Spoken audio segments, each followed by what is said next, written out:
Welcome, listeners, to Tales by Imon. Tonight, we journey to a town where slumber brings not rest, but a shared, terrifying secret. This is the story of Silverwood and the nightmare that held it captive. The town of Silverwood, Oregon, was, by all accounts, a postcard-perfect slice of Americana.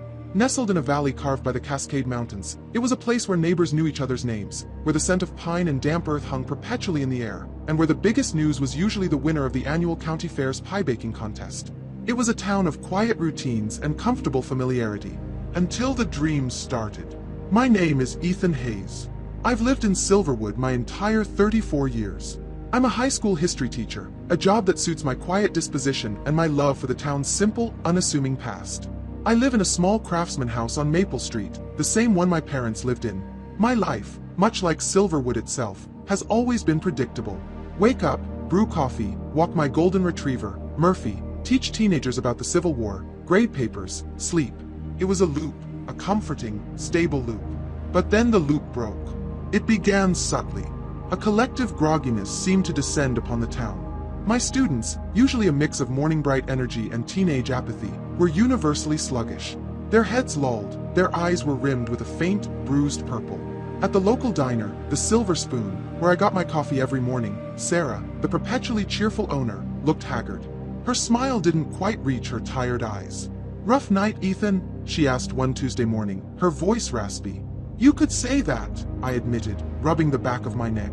"Weird dream. Couldn't shake it."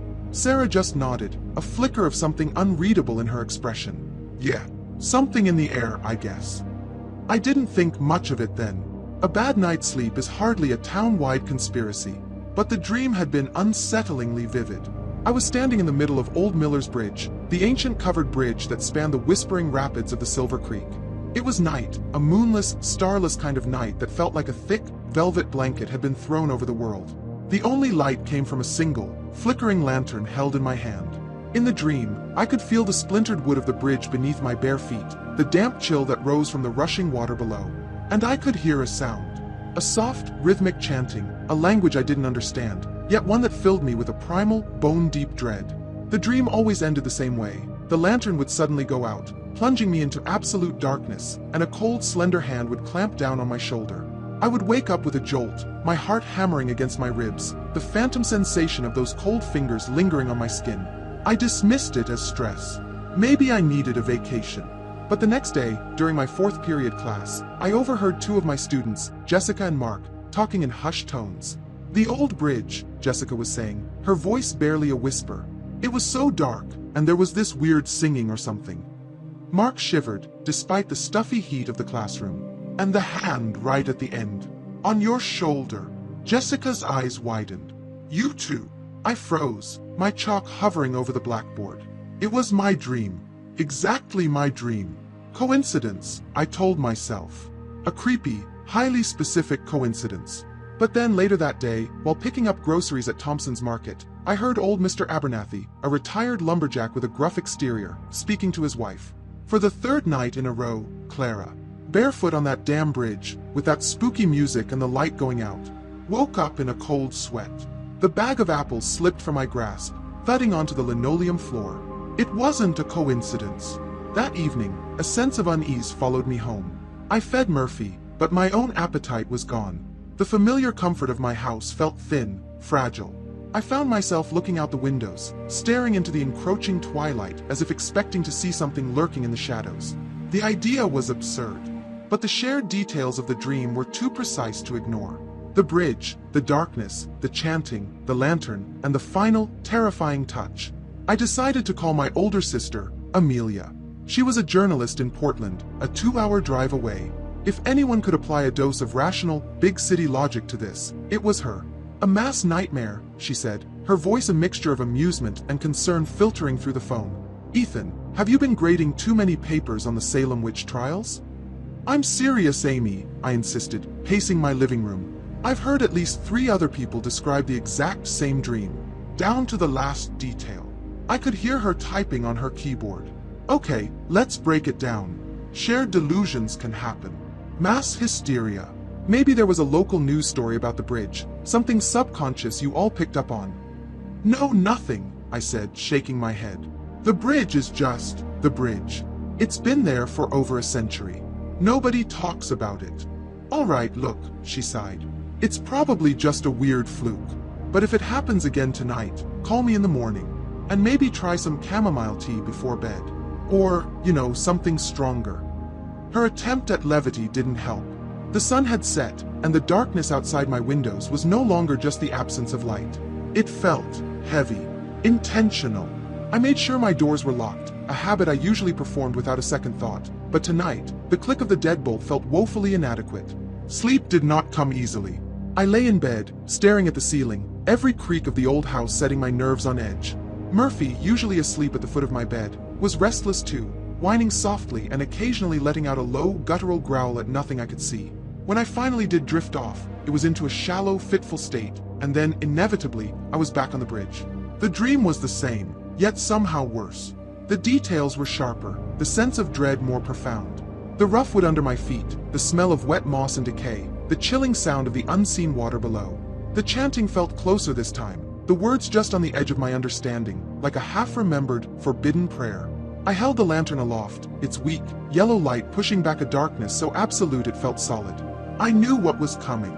I braced myself for the light to die, for the cold touch on my shoulder. But tonight, there was a change. Just as the chanting reached a crescendo, I turned. I forced my dream self to look back, to confront whatever was behind me. In the flickering, dying light of the lantern, I saw a figure. It was tall and gaunt, wrapped in what looked like damp, dark rags. It had no face, just a smooth, pale expanse of skin where features should have been. And it was raising a long, slender hand, its fingers like white, skeletal branches, reaching for my shoulder. The lantern went out. The hand touched me, and a voice, not chanted, but spoken directly into my mind, whispered a single word. Soon. I woke up screaming. My throat was raw, and my entire body was drenched in a cold, clammy sweat. Murphy was barking frantically, jumping on and off the bed. I scrambled to turn on the bedside lamp, and the familiar sight of my room did little to calm the frantic beating of my heart. The word echoed in my mind. Soon. Soon for what? My phone buzzed on the nightstand. It was a text message. Then another, and another. A flood of them, all from a group chat I was in with other teachers from the high school. My hands shaking, I picked up the phone and read the messages. From Sarah Jenkins, the English teacher, the bridge. Did anyone else see it tonight? The face. From Coach Miller, that was no dream. I saw it too. The faceless thing. From Mrs. Gable, the sweet, elderly librarian, it spoke to me. It said, soon. A cold dread, far deeper than what the dream had instilled, washed over me. This was no coincidence. This was not mass hysteria. Something was happening to Silverwood. Our nights had been invaded, our sleep colonized by a shared terror. And it was getting worse. The nightmare was evolving. And it had a message for us all. Soon. The morning light that filtered through my blinds felt like an accusation.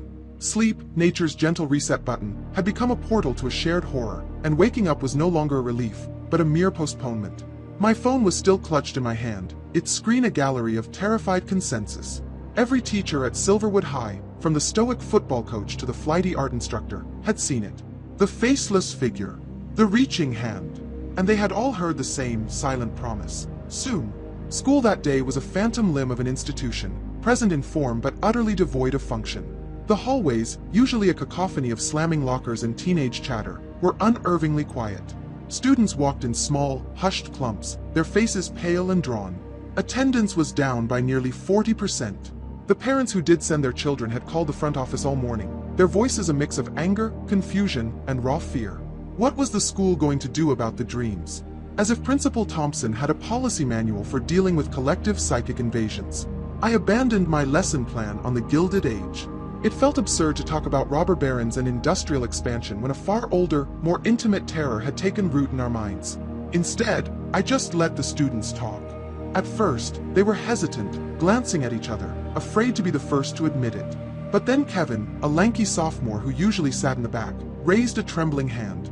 Mr. Hayes, he said, his voice cracking. The dream about the bridge, did you? He didn't need to finish. A wave of nods and murmurs swept through the room. The dam broke. For the next hour, my classroom became a confessional. Everyone had the same story. The darkness, the chanting, the faceless man. They shared the tiny personal details they had noticed, the specific pattern of moss on the bridge's railing, the feel of a cold draft just before the lantern went out, the number of fingers on the reaching hand. 5. Always 5. The shared specificity was the most terrifying part. It wasn't a dream, it felt like a memory of a place we had all actually been. After school, the town felt different. The veneer of peaceful normalcy had been stripped away. People on the street didn't make eye contact. They hurried from their cars to the stores, their shoulders hunched. The comforting rhythm of small-town life was gone, replaced by a jittery, sleep-deprived anxiety. The Silver Spoon Diner, usually bustling, had only a few patrons sitting in stony silence, nursing cups of coffee they weren't drinking. I saw Sheriff Brody's patrol car parked outside. I went in. Sarah stood behind the counter, wiping it down with a cloth over and over again, her movements mechanical. Sheriff Brody, a big man with a weathered face and a perpetually skeptical expression, was sitting at the counter, staring into his black coffee. "Ethan," he grunted, a tired acknowledgement. "Sheriff," I replied, pulling up a stool.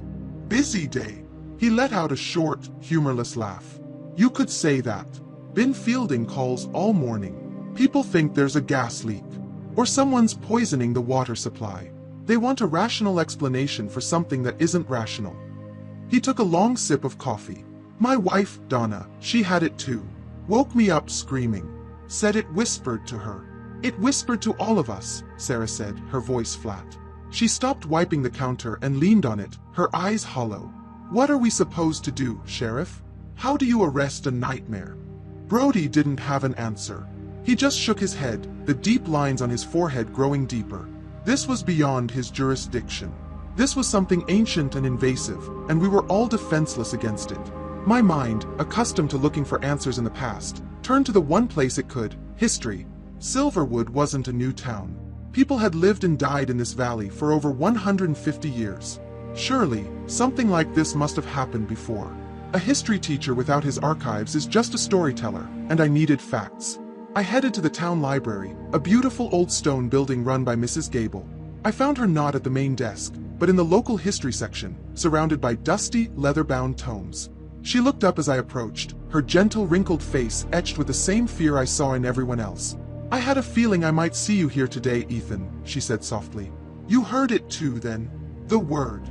She nodded, her hand fluttering to her chest. "Clear as a bell. Soon. I haven't been able to think of anything else. I thought maybe the answer was in here somewhere. In our own stories." We worked together in silence for hours, a shared, desperate purpose hanging in the dusty air. We pulled old town ledgers, collections of settlers' diaries, and boxes of archived newspapers from the turn of the 20th century.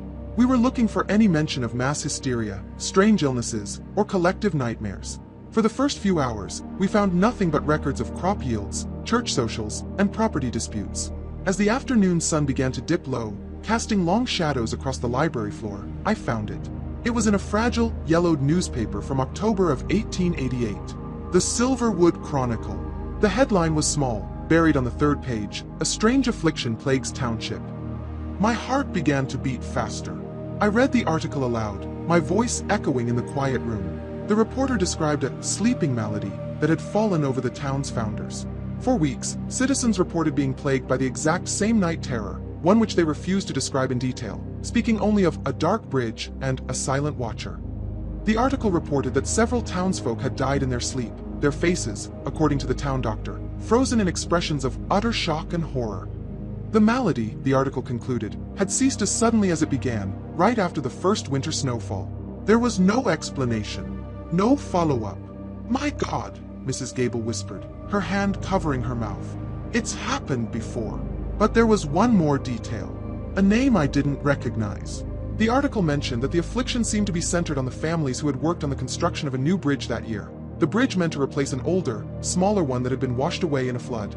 The project foreman was a man they called a traveler, an outsider who had come to town just for the job. His name was Silas Crow. The article noted, as a strange aside, that Mr. Crow had vanished without collecting his final payment the very same week the nightmare stopped. Silas Crow. The name felt cold, alien. It didn't belong in the familiar history of Silverwood's founding families, the Millers, the Thompsons, the Abernethys. I looked out the grand arched window of the library. The sun had almost set, painting the sky in fiery strokes of orange and purple. The beauty of it was lost on me. All I could feel was the growing dark and the knowledge that soon, in a few short hours, the entire town of Silverwood would be forced to close its eyes and walk onto that bridge again. We were caught in a cycle, a historical echo of a terror that had visited our town once before. And this time, it had told us it was coming for us. Soon. Leaving the library with Mrs. Gable felt like stepping out of a time capsule and into a waking nightmare. The sun had completely vanished, and the street lamps of Silverwood cast long, distorted shadows that seemed to writhe and crawl at the edges of our vision. The discovery of Silas Crow and the 1888 sleeping malady hadn't brought clarity. It had only given our nameless dread a history. It had roots. The town was lit up like it was Christmas Eve, but there was no joy in it. A frantic, defiant energy pulsed through the streets. Every window in every house blazed with light. From my car, I could see figures pacing in their living rooms, silhouettes moving back and forth, back and forth. They were all doing the same thing, fighting the inevitable, fighting sleep. The pharmacy had a line stretching out onto the sidewalk. People were buying caffeine pills, energy drinks, anything with a label that promised wakefulness. I saw Coach Miller near the front of the line, his big frame slumped with exhaustion, his face a grim mask. We were a town running on fumes and fear. I drove Mrs. Gable home. Her hand trembled as she opened her front door. "Be careful, Ethan," she said, her voice thin as paper. "History has a dreadful habit of repeating itself." Her words echoed in my mind as I drove to my own house. I knew I couldn't sleep. Not yet. I had to know more. The name Silas Crow was a key, but I didn't know what lock it fit. I called my sister, Amelia. "Another one?" she asked, her voice sharp with alarm. There was no trace of amusement left. "You all had another dream?"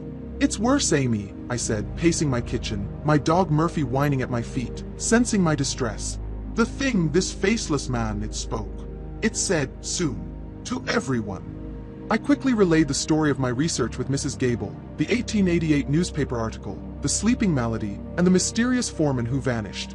I heard the frantic clicking of her keyboard. Silas Crow. That's an unusual name. I'm not finding much in the standard census databases. It's almost like he didn't exist before or after 1888. "That's what it feels like," I said. "A ghost who came to town, built a bridge, and left a curse behind." "Don't get ahead of yourself," she cautioned, though her voice lacked its usual conviction. "Look, I'll dig deeper. There are more obscure archives, land registries, that kind of thing. It'll take time. Just, Ethan, what are you going to do tonight?" The question hung in the air between us. What were any of us going to do? "I don't know," I admitted. "Stay awake as long as I can, I guess." But staying awake wasn't enough. We needed more than just a name. We needed a location, a place to anchor this phantom. I called Sheriff Brody. I told him about the newspaper article. He was quiet for a long moment. 130 years ago, he finally said, his voice heavy with fatigue. "What am I supposed to do with that, Ethan?" "Issue a warrant for a man who's been dead for a century." "He owned land, Sheriff," I pressed. "The town records. Maybe there's a deed, a map, a location for where he lived. It's a long shot, but it's the only lead we have." I think any other time, he would have dismissed me. But these were not normal times. He was desperate. "All right," he sighed. "The records vault at the town hall. I'll meet you there in 20 minutes. I have the keys." The town hall was dark and silent, a stark contrast to the rest of Silverwood. Sheriff Brody looked terrible. His uniform was rumpled, and his eyes were bloodshot. Together, we descended into the basement vault, a cramped, musty room filled with metal shelves groaning under the weight of decaying cardboard boxes and massive, leather-bound ledgers. The air was thick with the smell of old paper and dust. It took us nearly 2 hours of sifting through brittle, handwritten records. Finally, in a dusty property ledger from 1888, we found it. A deed, granting one Silas Crow a 5-acre plot of land as partial payment for his services as foreman. It was listed as Lot 72. There was a crude, hand-drawn map on the adjoining page. The plot was located deep in the woods on the north side of the Silver Creek, about half a mile downstream from Old Miller's Bridge. "He never built on it," Brody observed, tracing the faded property lines with a thick finger. "There's no record of a house being constructed, no taxes ever paid on it after that first year. He was granted the land, and then he just disappeared off the books." We had found a piece of the puzzle. A place. An empty patch of woods connected to a man who had haunted this town's past and was now haunting its present. We left the town hall with a grim sense of purpose, but no closer to a solution. The sky was still dark. The night was still young. I went home, the map and the name and the word soon swirling in my exhausted mind. I brewed the strongest coffee I could make and sat at my kitchen table, watching the clock tick. 1 a.m., 2 a.m. The adrenaline and caffeine that had kept the town awake began to lose their battle against biological necessity. All over Silverwood, lights began to blink out, one by one, as my neighbors, my students, my friends, all succumbed to the crushing weight of exhaustion. My own eyelids felt like they were made of lead. My thoughts grew fuzzy, disjointed. I knew I was losing. At around 3:30 in the morning, my head slumped forward onto the table. Sleep took me, pulling me under like a swift, dark current. And I was on the bridge. The air was colder this time, the rhythmic chanting more insistent, burrowing into my skull. The faceless figure stood at the center of the bridge, waiting. I braced myself for the touch, for the whispered word. But it didn't move towards me. Instead, it slowly raised its long, pale arm, its hand uncurling. It wasn't reaching for me. It was pointing. It pointed past me, down the length of the bridge, towards the opposite bank, towards the dark, impenetrable wall of the forest that bordered the northern edge of the creek. The direction of Lot 72. The direction of Silas Crow's land. Then, a new wave of horror washed over me, colder and more violating than anything before. My body moved without my consent. My right foot lifted, dragging against the splintered wood, and took a single, shuffling step forward. My own legs were carrying me towards the pointing figure, towards the haunted woods on the other side. I was no longer just a spectator in the nightmare. I was a puppet, and something else was pulling the strings. The feeling was indescribable. To be a prisoner in your own subconscious, a marionette forced to walk a path not of your choosing. Each step my dream self took on that splintered bridge was an act of profound violation. I fought it with every ounce of my will, trying to dig my heels in, to scream, to wake up, but my body was not my own. All around me, I could sense the invisible presence of my neighbors, a whole town marching in lockstep, our bare feet shuffling in a grim, funereal procession. The chanting grew louder, the words still unintelligible but the intent perfectly clear. It was a summons. The faceless figure remained motionless, its arm outstretched, its long fingers pointing towards the dark maw of the forest. The bridge seemed to stretch on forever, a nightmarish treadmill. Just as I felt I was close enough to see the texture of the rags it wore, close enough to fall into the featureless void of its face, the dream shattered. I woke up on the floor of my kitchen, gasping, my cheek pressed against the cold linoleum. My legs ached with a strange, phantom exhaustion, as if I had actually been walking for miles.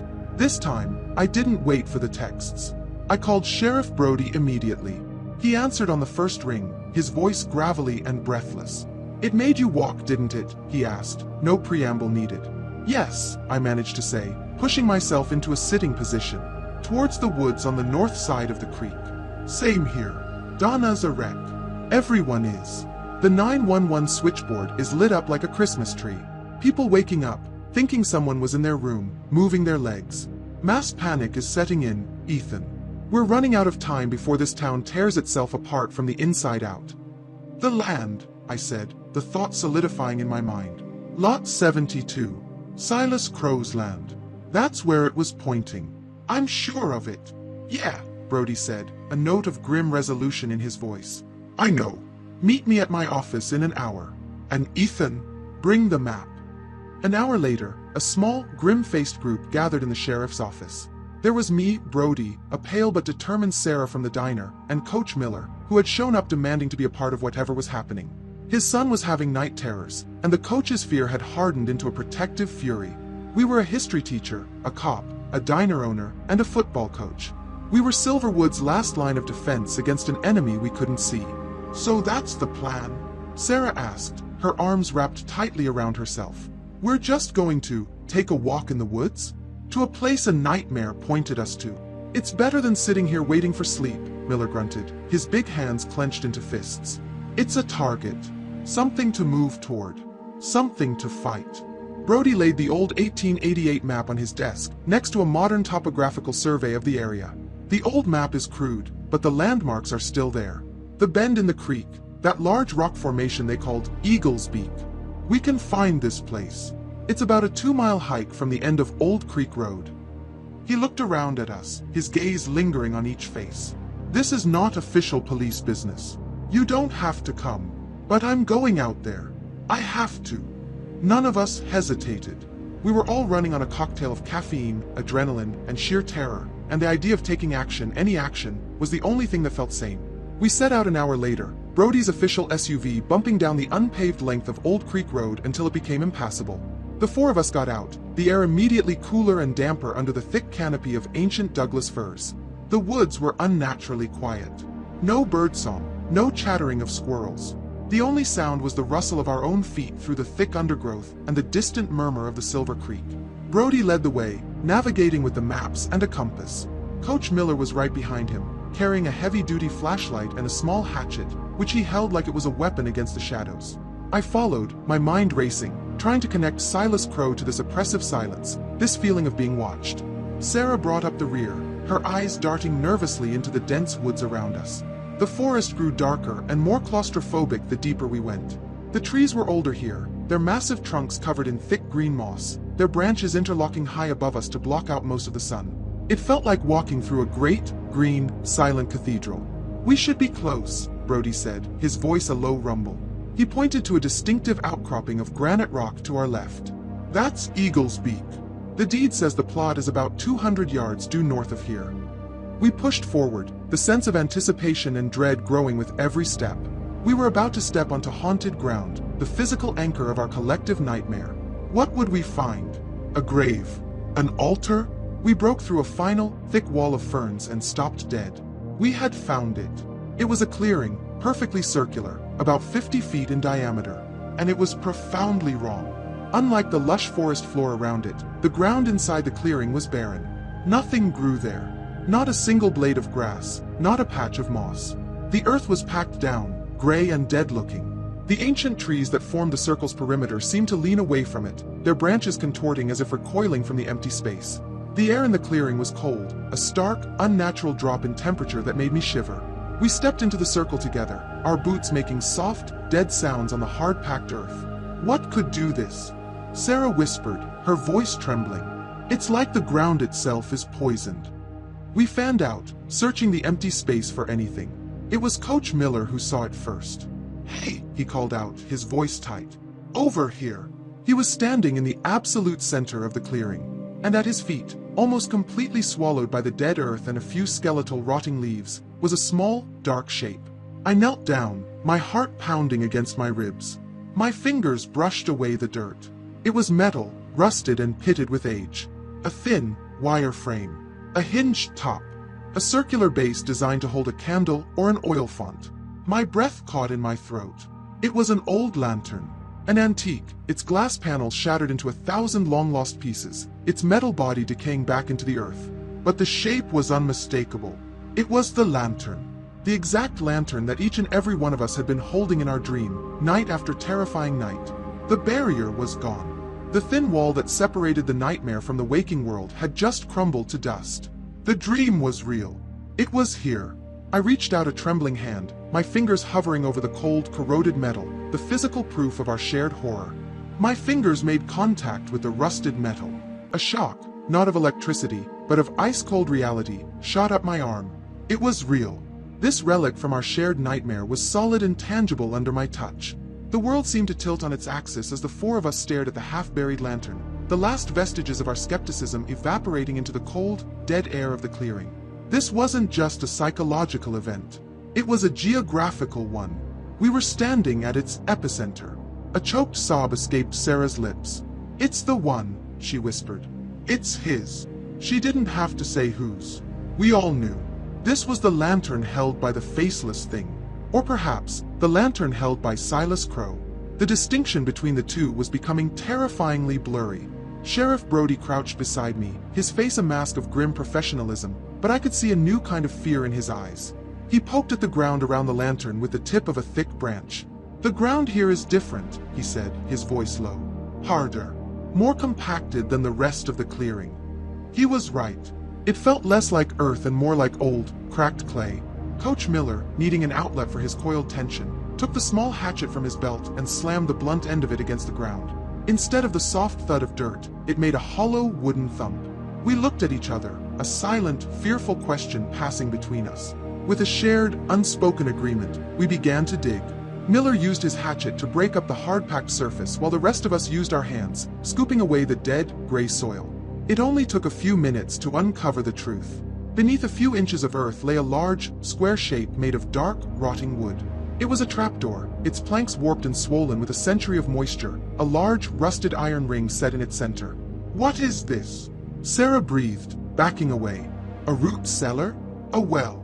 Or a tomb?" Miller added darkly, wiping sweat from his brow despite the chill. A fierce debate erupted. Sarah wanted to leave, to go back to town and bring a larger, better-equipped team. It was the sensible, rational choice. But none of us felt rational. "There's no time," I argued, my voice more forceful than I intended. "Sleep will come for us again tonight. Whatever is down there, it's the source. We can't just walk away from it." "He's right," Brody said, his decision made. "We're here now. We have to see this through. We have to know what we're dealing with." He and Miller gripped the iron ring. With a synchronized, guttural roar of effort, they heaved. For a moment, nothing happened. Then, with a sound like tearing roots and snapping bone, the door shifted. They pulled again, and the heavy wooden hatch scraped open, protesting with a long, agonizing groan of rusted hinges. It swung upwards and crashed back against the ground, revealing a perfect square of absolute, impenetrable blackness. A wave of foul air washed over us, a stench so old and vile it made me gag. It smelled of 100 years of darkness, of damp rot, of mildew, and something else, a faint, coppery, metallic tang that clung to the back of my throat. The smell of old secrets. Sheriff Brody unclipped the powerful flashlight from his belt, its beam cutting a sharp, white cone into the oppressive dark. He aimed it into the hole. "It's not a well," he said, his voice tight with tension. "It's a cellar. Maybe 10, 12 feet deep." We all crowded around the opening, peering into the darkness. The flashlight beam swept across the space below. The walls were stone-lined, slick with moisture. The floor was packed earth, just like the clearing above. At first, it looked empty, just a forgotten hole in the ground. But then the beam settled, and we saw them. Scattered across the dirt floor was a collection of objects. They glinted and shone in the stark white light, a strange assortment of personal treasures. There was a small, worn leather shoe, the kind a child would wear. A pair of wire-rimmed spectacles, one lens cracked. A clay smoking pipe. A silver thimble. A wooden hairbrush with a few long, dark strands still tangled in its bristles. And in the very center, catching the light more than anything else, was a tarnished silver locket, chained and resting on the dirt as if waiting for its owner to return. My blood ran cold. These weren't just random objects. These were keepsakes. Mementos. The kind of things people carry in their pockets every day, the small, intimate items that tell the story of a life. And they were from another time. The style, the materials, they were from the 1880s. "These belong to them," Mrs. Gable's voice echoed in my memory, reading from the old newspaper. Several townsfolk had died in their sleep. This wasn't a cellar. It was a trophy room. We were staring down into Silas Crow's collection, the physical remnants of the lives he had touched with his nightmare 130 years ago. He didn't just haunt their dreams. He took something from them, a piece of their waking lives to be stored here, in this dark, forgotten hole in the woods. The thought was paralyzing. What had he taken from us? Or more terrifyingly, what was he planning to take? We stood frozen on the edge of the pit, paralyzed by the sight below. The collection of mundane items, stripped of their owners and their history, had become something profoundly sinister. They were relics of stolen lives, a silent testament to the tragedy of 1888. This wasn't just a haunting, it was a harvest. And the season, it seemed, had come again. Sheriff Brody was the first to break the spell. He straightened up, his jaw set. "I'm going down," he stated, his voice leaving no room for argument. "We need to see what those are. See if there's anything else." "There's no ladder," Sarah said, her voice trembling. "How?" "There's a tow rope in my vehicle," Brody replied, already turning to leave the clearing. "Miller, come with me. You too," he looked at Sarah and me. "Don't touch anything. Just watch the hole." The 10 minutes they were gone felt like an eternity. Sarah and I stood vigil over the dark square in the earth, the cold air seeping from it like a physical presence. I couldn't tear my eyes away from the glint of the silver locket below. Who did it belong to? A young woman? A mother? Did she die in her sleep, her face frozen in terror, just like the newspaper article described? Brody and Miller returned, the coach carrying a thick coil of heavy-duty nylon rope. They secured one end to the trunk of the largest, sturdiest-looking fir tree at the edge of the clearing, and Brody tossed the other end down into the cellar. It landed on the dirt floor with a soft, dull thud. He checked the knot one last time, then clipped the powerful flashlight back onto his belt. "I'm going first. Ethan, you're next. Your eyes are the best for spotting historical details. Miller, you and Sarah stay up here. Keep watch. Yell if you see or hear anything, and I mean anything." With a practiced efficiency that spoke of years of training, Brody gripped the rope and began to rappel down into the darkness. His boots scraped against the stone lining, sending a shower of dirt and loose pebbles to the floor below. A moment later, his voice echoed up from the pit. "It's clear. Come on down. But be careful, the air is thick down here." My heart hammered against my ribs, but I knew he was right. I had to see. I gripped the rough texture of the rope and began my descent, my feet fumbling for purchase on the damp stones. The moment I dropped below ground level, the world changed. The faint sounds of the forest vanished, replaced by a heavy, oppressive silence. The stench of decay and old earth intensified, catching in my throat.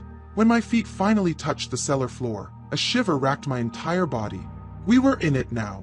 In the creature's lair. In the heart of the nightmare. The space was small, no more than 10 feet by 10 feet. Our two flashlight beams cut frantic, dancing paths through the gloom. Brody was already examining the scattered items, careful not to touch anything. "They're definitely from the period," I said, my voice sounding unnaturally loud in the confined space. I pointed my light at the child's shoe. "Look at the stitching. That's late 19th century work."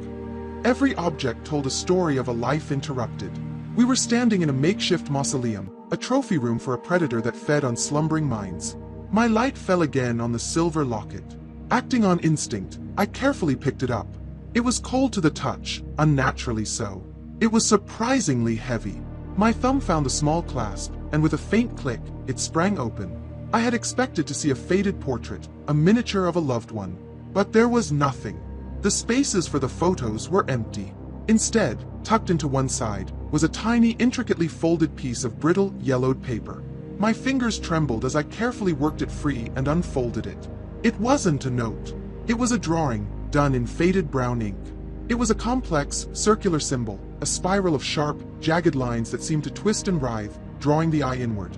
It felt dizzyingly familiar, and a cold knot of dread formed in my stomach as I realized why.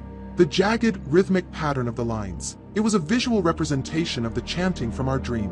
"Sheriff," I breathed, holding it out. "Look at this." As Brody aimed his light at the symbol, his beam caught something on the stone wall behind me. An irregularity. One of the large, flat stones was a slightly different color, with a darker seam of mortar around it. "That's loose," he grunted. He handed me his flashlight and pulled a large pocket knife from his belt. He worked the tip of the blade into the seam, prying and scraping. After a moment of effort, the stone shifted. He pulled it free and set it on the floor, revealing a small, dark cavity behind it. Reaching inside, his fingers closed around a rectangular object wrapped in what felt like oilskin. He pulled it out into the light. It was a small, leather-bound book. A journal. The leather was cracked and faded but had been protected from the worst of the moisture by the wrapping. Embossed on the cover in faint, flaking gold leaf were two initials and a name, S. Crow. My breath hitched. We had found it. The voice of the ghost. The source. With shaking hands, I took the journal from him and opened it. Many of the pages were fused together by mold and time, but some in the middle were still separable. The handwriting was spidery and cramped, the ink faded to a pale brown.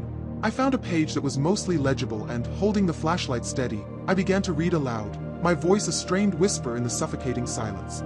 "The sleep of a town is a fallow field," I read, "and fear is the most fertile of crops. They do not know they are feeding me. The bridge is my gate, and their terror is my sustenance. The trinkets are the tethers. A piece of the body to hold the soul." A profound, sickening understanding washed over us. This thing, Silas Crow, it didn't just haunt. It fed. It fed on our fear, and the items it collected were anchors, ways to latch onto its victims. As the final words left my lips, a sudden loud thwomp from above made us both jump. The rope went limp, slithering down the wall to pool at our feet. Before we could even process what had happened, a heavy scraping sound echoed from the entrance above us. The square of gray daylight was abruptly snatched away as the heavy trapdoor slammed shut. We were plunged into absolute, suffocating blackness. "Sarah! Miller!" Brody roared, his voice echoing off the stone walls. There was no reply.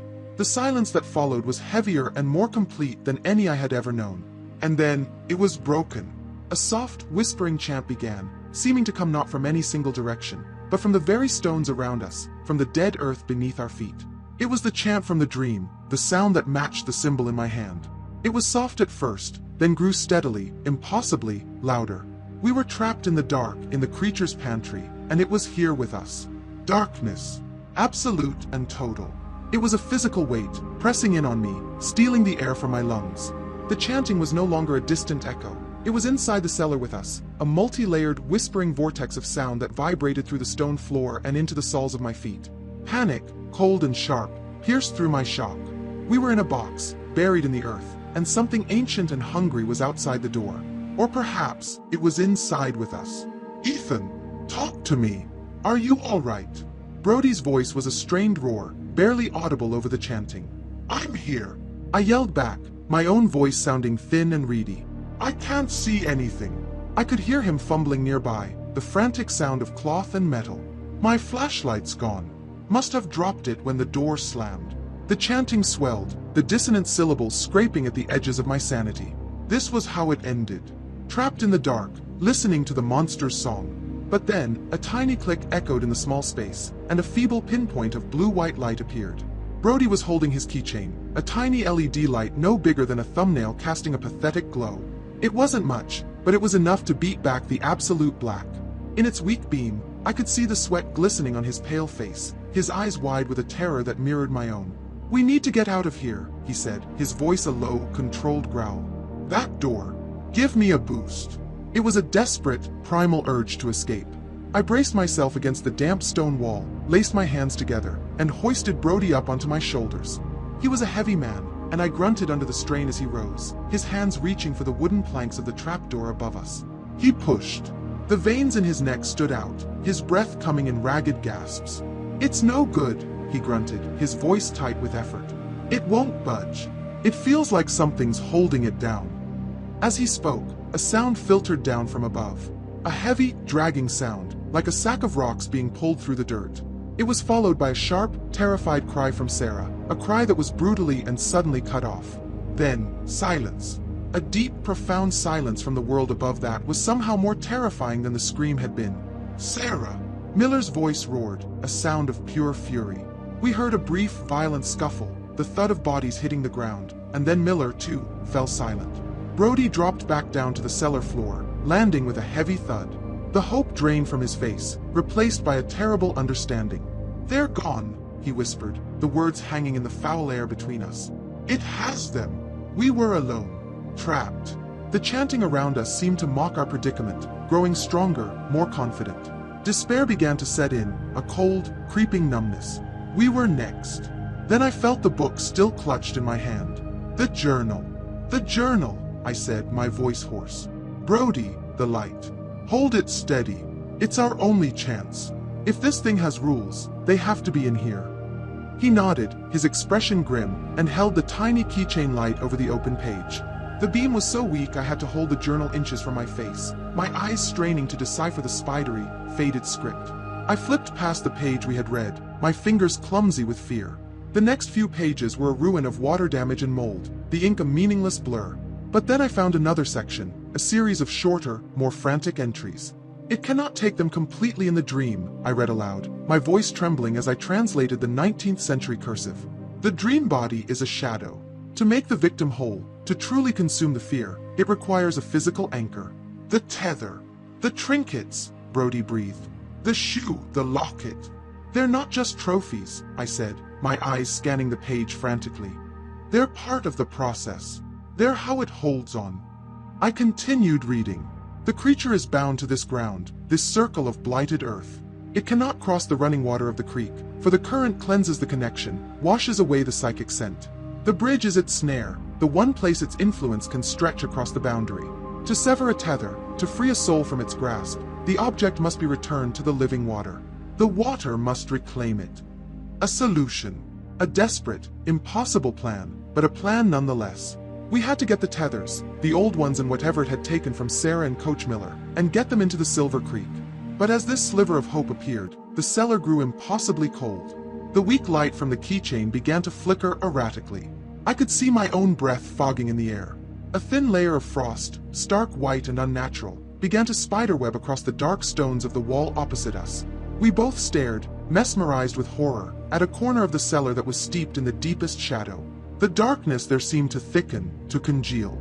It was no longer just an absence of light, it was a presence.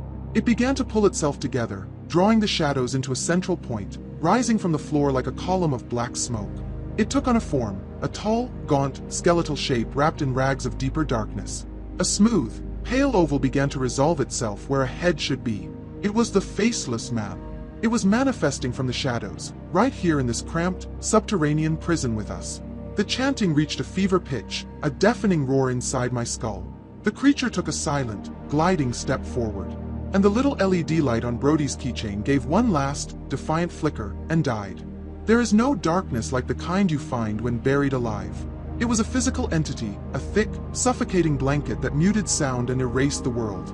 The only thing that felt real was the cold. It was a predatory, invasive chill that radiated from the corner of the cellar, a cold so intense it felt like it was freezing my blood, my bones, my very thoughts. I could hear the faint, dry rustle of old fabric, a sound like dead leaves skittering across pavement. It was moving. "Get behind me, Ethan." Sheriff Brody's voice, though strained, was pure command. In the blackness, I heard a series of sharp, metallic clicks, the sound of him unholstering his service weapon and clicking off the safety. He was going to shoot at a ghost in the dark. It was an insane, hopeless gesture, and in that moment, it was the bravest thing I had ever witnessed. He fired. The roar of the gunshot in the tiny, stone-lined cellar was apocalyptic. It was a physical blow of sound that slammed into me, making my ears ring and my teeth ache. For a split second, the muzzle flash bleached the world white. In that searing, instantaneous strobe of light, I saw it. The Faceless Man was no longer a shadow but a solid, detailed thing. It was impossibly tall and thin, its body wrapped in what looked like rotted burial shrouds, glistening with dampness. Its head was a smooth, bone-white oval, utterly devoid of features, yet tilted at an inquisitive, predatory angle. Its long, skeletal fingers were half extended towards us. Then, darkness crashed back in. Brody fired again. And again. Each shot was another blinding flash, a terrifying stop-motion photograph of our doom. Flash. The creature hadn't moved. Flash. Its rags seemed to ripple, undisturbed by the supersonic projectiles. Flash. I could see the wall behind the creature, pockmarked and throwing off dust where the bullets were striking. They were passing straight through it. It wasn't just a ghost, it was a hole in reality. The gun clicked on an empty chamber. The sudden silence that followed was more profound, more terrifying than the noise had been. The ringing in my ears was slowly replaced by the insidious, triumphant swell of the chanting. The creature glided forward. There was no sound of footsteps, only that dry, whispering rustle. It didn't need to touch us. I felt its attack in my mind. A crushing wave of psychic cold washed over me. The cellar vanished, and for a heart-stopping second, I was back on the bridge, the lantern in my hand flickering, the cold hand on my shoulder, the voice whispering soon, directly into my brain. It was a memory, but it felt real, a phantom limb of pure terror. Beside me, Brody let out a choked cry and stumbled back, clutching his head. "Donna," he gasped, his voice filled with anguish. "No, please." I knew instantly what the creature was doing. It was in our heads. It was pulling on the tethers of our deepest fears, our strongest loves. It was showing Brody his wife, caught in the same nightmare. It was feasting on his terror for her. This was how it fed. It didn't need teeth or claws.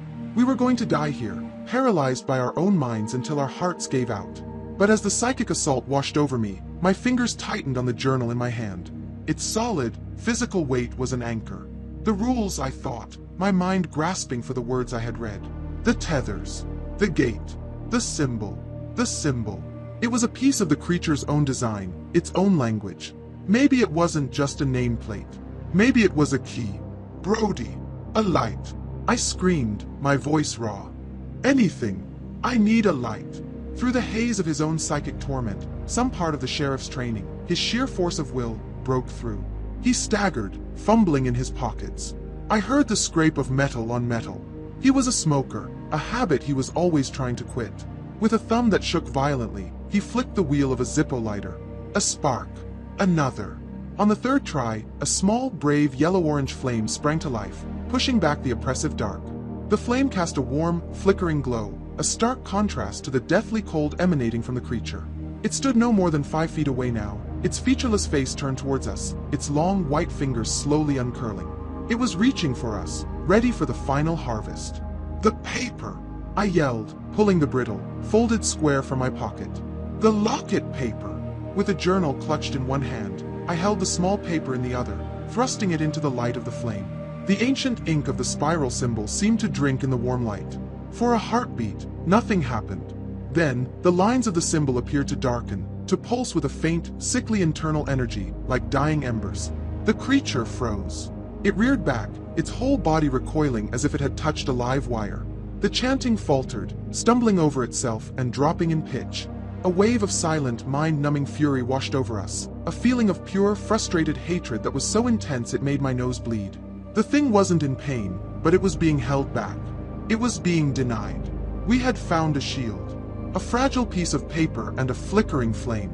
The monster stared at the illuminated symbol, and for the first time since this nightmare began, I felt a flicker of something other than pure terror. We were no longer helpless prey. We could fight back. But as the flame on the lighter danced and sputtered, threatening to die and plunge us back into the dark, I knew our shield wouldn't last forever. We were in a stalemate at the bottom of the world. Brody's thumb, slick with sweat, held the Zippo's flint wheel down, keeping the small flame alive. The flame, in turn, kept the symbol illuminated, and the symbol was the only thing keeping the faceless nightmare at bay. The creature hovered just at the edge of the light's throw, a pillar of seething shadow, its form wavering as if seen through a heat haze. The chanting had stopped, replaced by a low, humming vibration that I could feel in my teeth, the sound of pure, thwarted hunger. "What now, Hayes?" Brody gritted out, his knuckles white as he held the lighter and the paper steady. "This thing's got a finite amount of fuel." My mind raced, the words from the journal echoing in the humming silence. "The tethers must be returned to the living water." "The tethers," I said, my voice a loud, desperate whisper. I pointed with the journal to the scattered items on the floor. "It's all of this. The shoe, the pipe, all of it. They anchor it here. We have to gather them and get them to the creek." "And how do we do that when this thing's waiting for the light to go out?" he shot back. "You keep it on him," I said, a desperate plan forming. "You hold the light and the symbol. Pin him. I'll grab the stuff. It's the only way." Brody's eyes darted from the creature to me, then back. He gave a sharp, determined nod. "Go. Fast." He shuffled to the center of the cellar, creating a small circle of sanctuary, his back to the wall. He held the Zippo and the symbol out like a shield and a sword.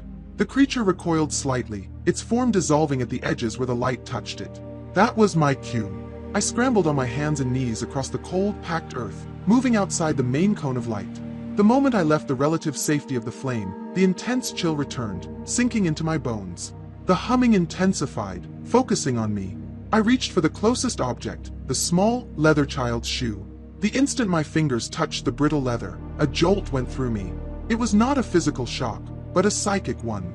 The cellar, Brody, and the creature vanished, replaced by a fleeting, horrifying vision.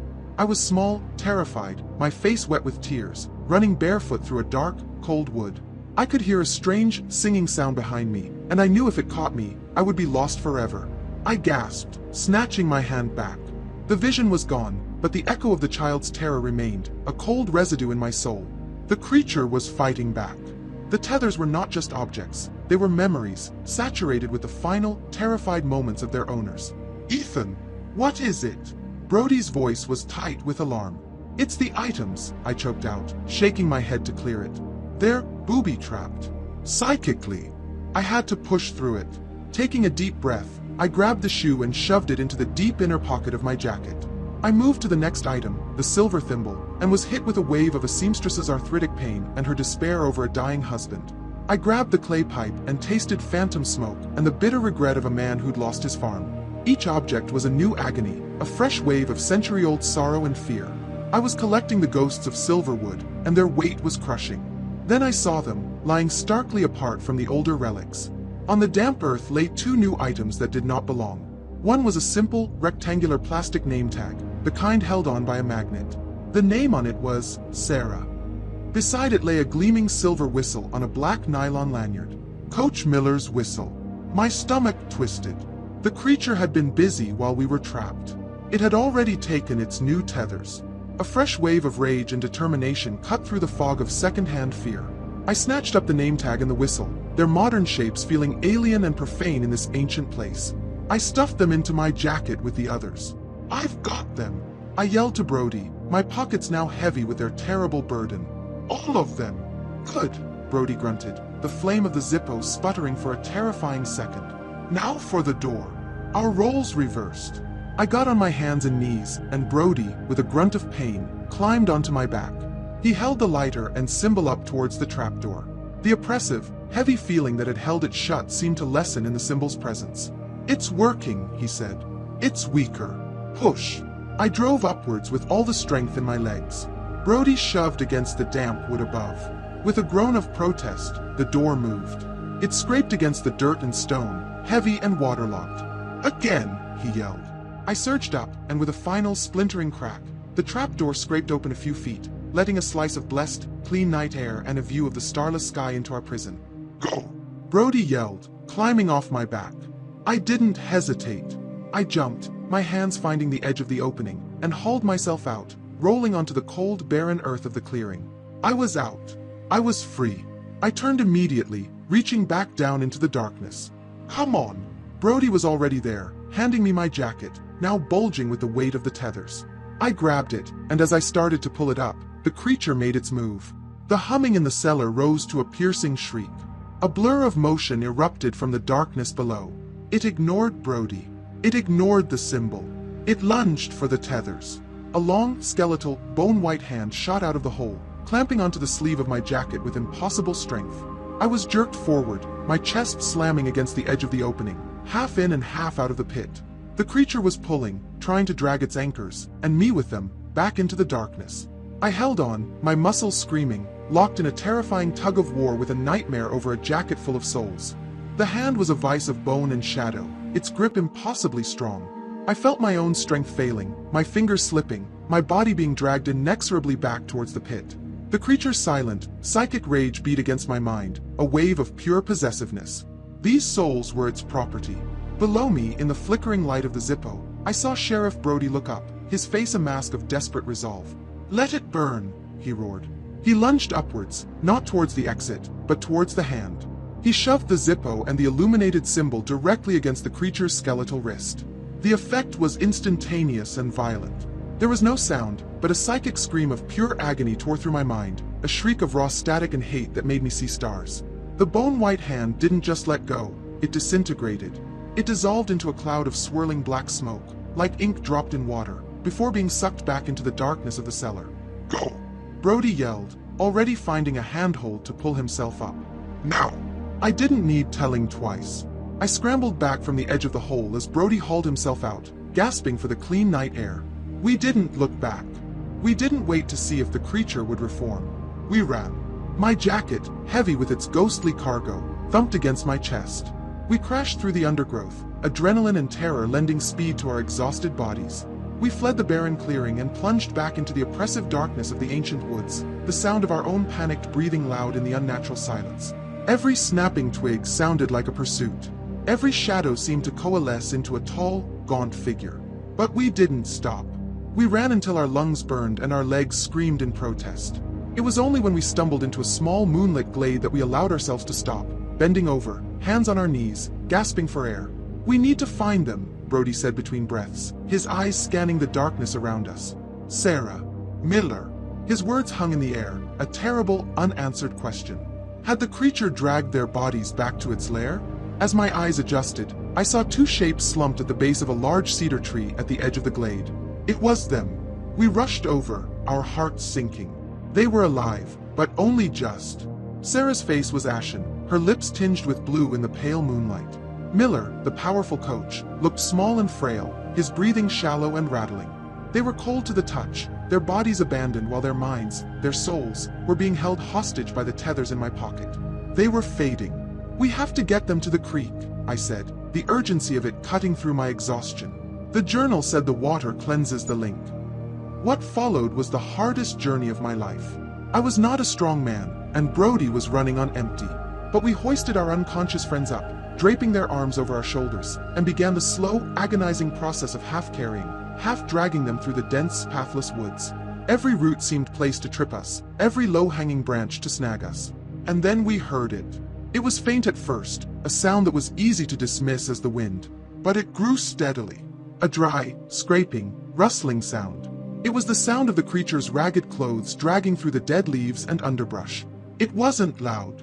It wasn't fast. It was slow, patient, and relentless. It was following us. It was herding us. Our slow, burdened pace became a desperate, stumbling shamble. Faster! Brody grunted, his face slick with sweat as he struggled with Miller's dead weight. The rustling grew closer. It was just behind us now, so close I was afraid to look back, afraid I would see its featureless face hovering in the darkness between the trees. Panic gave us a last, final burst of strength. And just as I felt I was about to collapse, I heard a new sound, layered over the relentless rustling. The beautiful, life-affirming sound of rushing water. The creek! I yelled. This way! We crashed through a final barrier of ferns and thorns and stumbled out of the tree lean onto the wide, rocky bank of the Silver Creek. The water churned and swirled in the moonlight, a powerful, living thing. We carefully laid Sarah and Miller down on a flat, mossy rock near the water's edge. Behind us, the rustling stopped. We both turned, staring back at the dark, impenetrable wall of trees we had just escaped. The sound was gone, but the presence was not. It was there, just beyond the edge of the forest, blocked by the invisible boundary of the running water. We couldn't see it, but we could feel it. A malevolent, hateful attention, watching us from the shadows, waiting. We were in a sanctuary, but we were also in a cage. The creature was on its side of the line, and we were on ours. The standoff had moved. I looked from the dark woods to the pale, still faces of our friends. Then I looked at the jacket clutched in my hands, heavy with the souls of the lost. I reached into my pocket, and my fingers closed around the first tether I touched. It was the small, brittle leather of the child's shoe. I pulled it out, my hand hesitating over the dark, churning current. This was the solution, the cure described in the journal. But as I stared at the cold, rushing water, a new fear took hold. What would happen when I broke the connection? Would it free them? Or would it simply unleash a century of caged fury? My hand trembled, holding the small shoe over the rushing water. A century of a child's fear was bound up in the cracked leather, and in that moment, I was terrified of what releasing it might do. Behind me, Sarah let out a faint, rattling sigh, a sound of life slipping away. That was all it took. "We don't have another choice, Ethan," Brody said, his voice raw. "Do it." I opened my hand. The little shoe fell, tumbling end over end, and hit the dark surface of the water. For an instant, it bobbed there, a pathetic, mundane object. Then, a soft, golden light pulsed from it, illuminating the churning current from within. The shoe didn't sink, it dissolved, turning into a swirl of shimmering dust that was instantly swept away by the creek. The reaction from the woods was immediate and apocalyptic. A psychic shriek of pure, undiluted agony ripped through our minds, 1,000 times worse than the creature's fury in the cellar. It was a sound of genuine loss, of a wound being inflicted. The trees along the bank thrashed violently as if caught in a hurricane, their branches whipping and cracking, though the air around us remained perfectly still. At the same time, I felt something else. A subtle shift in the atmosphere. The heavy, oppressive blanket of dread that had smothered Silverwood for days seemed to lift, just a fraction. It was like a single string had been cut on a vast, tangled web. We had freed something. A soul from 1888. And we had hurt the creature that held it captive. "It's working," Brody breathed, his eyes wide. We had our weapon and our mission. A grim, purposeful energy surged through me. This was no longer just a fight for survival. It was a rescue. I reached into my jacket and pulled out the next item, the clay smoking pipe. Without hesitation, I tossed it into the current. Again, a pulse of golden light, the object dissolving, a furious shriek from the wounded entity in the woods. One by one, we committed the souls of the past to the cleansing water. The silver thimble, the cracked spectacles, the wooden hairbrush. Each object released its prisoner in a soft flash of light. Each release was met with a new wave of psychic fury from the woods. With every tether destroyed, I felt the spiritual weight over our town lesson. We were performing a long overdue exorcism, not with prayers or holy water, but with the town's own history and the current of the Silver Creek. Finally, only 3 items remained in my pocket: Sarah's name tag, Coach Miller's whistle, and the old silver locket. I looked over at our friends. They were so still, so pale. Their connection was the strongest, the most recent. My fingers, numb with cold and fear, closed around Sarah's name tag. As I held it over the water, her shallow breathing stopped entirely. A horrible, gurgling sound came from her throat. "Now, Ethan!" Brody yelled. I dropped the small piece of plastic into the creek. This time, the light that erupted was not a soft gold, but a brilliant, piercing white. The scream from the forest was not one of pain, but of pure, immediate rage. And on the rock beside me, Sarah arched her back and took a massive, shuddering gasp of air, her chest rising and falling in a deep, regular rhythm. The ghastly blue tint vanished from her lips, replaced by a flush of healthy pink. Relief, so potent it almost brought me to my knees, washed over me. We turned to Miller. I tossed his silver whistle into the current. Another flash of white light, another roar of fury from the trees, and the coach let out a deep groan, his eyelids fluttering. They were safe. Their tethers were broken. Only the silver locket remained. The first tether, perhaps. The core of the old curse. I let it fall from my hand. It hit the water and created the most brilliant flash yet, a silent explosion of pure, white light that momentarily lit up the entire riverbank. A final prolonged psychic shriek tore from the woods, echoing in our minds before fading away into a ringing silence. And then, it was over. The woods fell still.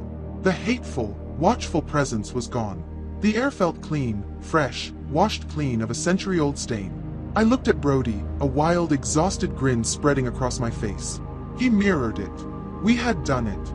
We had won. We were kneeling beside Sarah, who was beginning to stir, when a new sound cut through the night. "Ethan? Ethan, is that you?" The voice was clear and achingly familiar. It was my sister, Amelia. It came from the darkness of the woods, just beyond the tree line. "Thank God, I found you," her voice called out, laced with panic and relief. "I got your message. I came as fast as I could. The road was blocked. I had to walk." "Ethan, can you hear me? I'm over here." A jolt of pure joy and confusion shot through me. "Amelia? Here? How could she possibly have found us, miles deep in the trackless woods in the middle of the night?" I opened my mouth to call back, to yell her name. But before I could make a sound, Brody's hand clamped down hard on my shoulder, his grip like iron. I looked at him. His face, illuminated by the pale moonlight, was grim, his eyes fixed on the dark wall of trees. "Ethan," he said, his voice a low, deadly serious warning. "Don't answer that. Don't you move a muscle." My blood ran cold. The hateful presence wasn't gone. It had just changed its tactics. It had lost its anchors, so it was creating a new lure. And it was using the voice of the person I trusted most in the world. Brody's words hit me with the force of a physical blow, snapping me out of the hopeful trance the voice had induced. It wasn't Amelia. My mind knew it was impossible, but my heart, exhausted and desperate for a familiar comfort, had wanted to believe. The voice called out again, and this time it was laced with a perfect imitation of my sister's panicked desperation. "Ethan, please. I'm hurt. I think I twisted my ankle. It's so dark in here, and I can hear something moving. Please, why won't you answer me? Help me." Every protective instinct I possessed screamed at me to run into the woods, to find her, to help her. I took an involuntary step towards the water's edge, my body acting before my brain could stop it. Brody's grip on my shoulder tightened like a vice. "Stay here, Ethan," he commanded, his voice a low growl. "It's a puppet. It's pulling your strings. Don't let it." He was right. It was a lure, a hook baited with my own love for my sister. The creature was trying to get me to cross the boundary, to step off the sanctuary of the riverbank and back into its domain. I planted my feet, my jaw clenched, and stared into the silent, dark woods, forcing myself to ignore the terrified pleading of the voice that sounded so much like my sister. As this psychological battle raged, a low groan came from the rocks beside us. Sarah was stirring. Her eyelids fluttered open, and she slowly pushed herself into a sitting position, her movements weak and shaky. "My head," she mumbled, blinking in the pale moonlight. What happened?" "I was at the diner, and then I was on the bridge. It was so cold." Her eyes found me, then Brody, and finally the dark woods across the creek. A sliver of memory, and with it, pure terror, dawned on her face. "The faceless man," she whispered. Coach Miller was waking up too, letting out a roar of confusion and fury as he sat bolt upright. "Where is it?" he bellowed, his gaze sweeping the trees. "That thing. I tried to fight it. It was like fighting smoke." He looked down at his own hands, then at Sarah. It pulled something out of me. I felt it. They were alive. Weak, disoriented, but alive and whole. Their fragmented memories were a testament to how close we had all come to losing them for good. The creature in the woods must have sensed its lure was failing with me. The pleading voice of Amelia cut off abruptly. For a moment, a heavy silence fell over the riverbank. Then, a new voice called out from a different spot in the darkness. It was softer, filled with a gentle, worried tone that was somehow more chilling than the panic had been. Frank! Frank, honey, is that you? I saw Sheriff Brody flinch as if he'd been shot. His entire body went rigid. The voice was a perfect replica of his wife, Donna. Frank, I was so worried, the voice continued, dripping with love and concern. I had the dream again, and you weren't there when I woke up. I came looking for you. Are you hurt? This was a new level of cruelty, a new line of attack. I watched Brody's face, a battlefield of emotion. His stoic discipline was at war with the raw, primal need to answer his wife's call. His hand, by instinct, went to the holster on his hip before he remembered his gun was empty. He squeezed his eyes shut for a long, agonizing moment. I could almost feel the force of will it took for him to stay put. When he opened them again, his expression was made of granite. It's not real, he said, his voice a low rasp, as much for his own benefit as for ours. He turned his back on the trees, a definitive, final gesture. It's not her. The voice called for Frank a few more times, each call more plaintive and heartbroken than the last, before it finally faded away. The mimicry had failed. The woods fell silent once more, but this was a different kind of silence. It was the silence of a patient, cunning predator that had retreated to its den to devise a new strategy. It was still there, watching, learning. The first, faint hints of dawn began to paint the eastern sky in shades of gray and pale rose. The four of us, two exhausted fighters and two traumatized survivors, huddled together on the rocks. We had made it through the night. We had won the battle. But as the sun's rays finally crested the mountains, bathing the valley in a cool, morning light, the warmth felt hollow. The immediate supernatural terror receded with the darkness, only to be replaced by the stark, logistical reality of our situation. We were alive, but we were miles from town, on the wrong side of the creek. Sarah and Miller were too weak to attempt a long, cross-country hike. And we knew, with absolute certainty, that a monster was waiting for us in the woods between here and home. The bridge, the most direct route back, was the heart of its power. We couldn't go back the way we came. We were survivors of the nightmare, but now we were stranded. Cut off from safety, with the rising sun illuminating our small, lonely island of rock and moss in a sea of hostile territory. The ordeal was far from over. The warmth of the rising sun did little to chase away the profound chill that had settled deep in our bones. We were four survivors on a desolate shore, the night's horrors replaying in our minds. Sarah and Miller sat huddled together, wrapped in Brody's discarded jacket, their faces pale and etched with the trauma of their abduction. It was like being underwater, Sarah said, her voice a fragile whisper. I could hear you, but my body wouldn't move. And there was this pulling, a cold, steady pull from my chest. When you dropped that name tag in the water, it felt like a string snapped. Miller nodded, his usual bluster gone, replaced by a haunted look.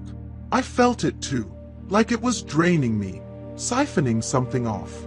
That thing isn't just trying to scare us, it's feeding. His words solidified what the journal had only hinted at. We weren't just dealing with a territorial monster, we were the prey of a psychic parasite. We sat there for a long time, the rushing water of the creek the only sound, taking stock of what we now knew to be true. All right, Brody said finally, getting to his feet and assuming the role of leader that came so naturally to him. He started pacing the narrow strip of rocky bank. Let's figure this out. Rule 1, the creature is bound to the woods on that side of the creek.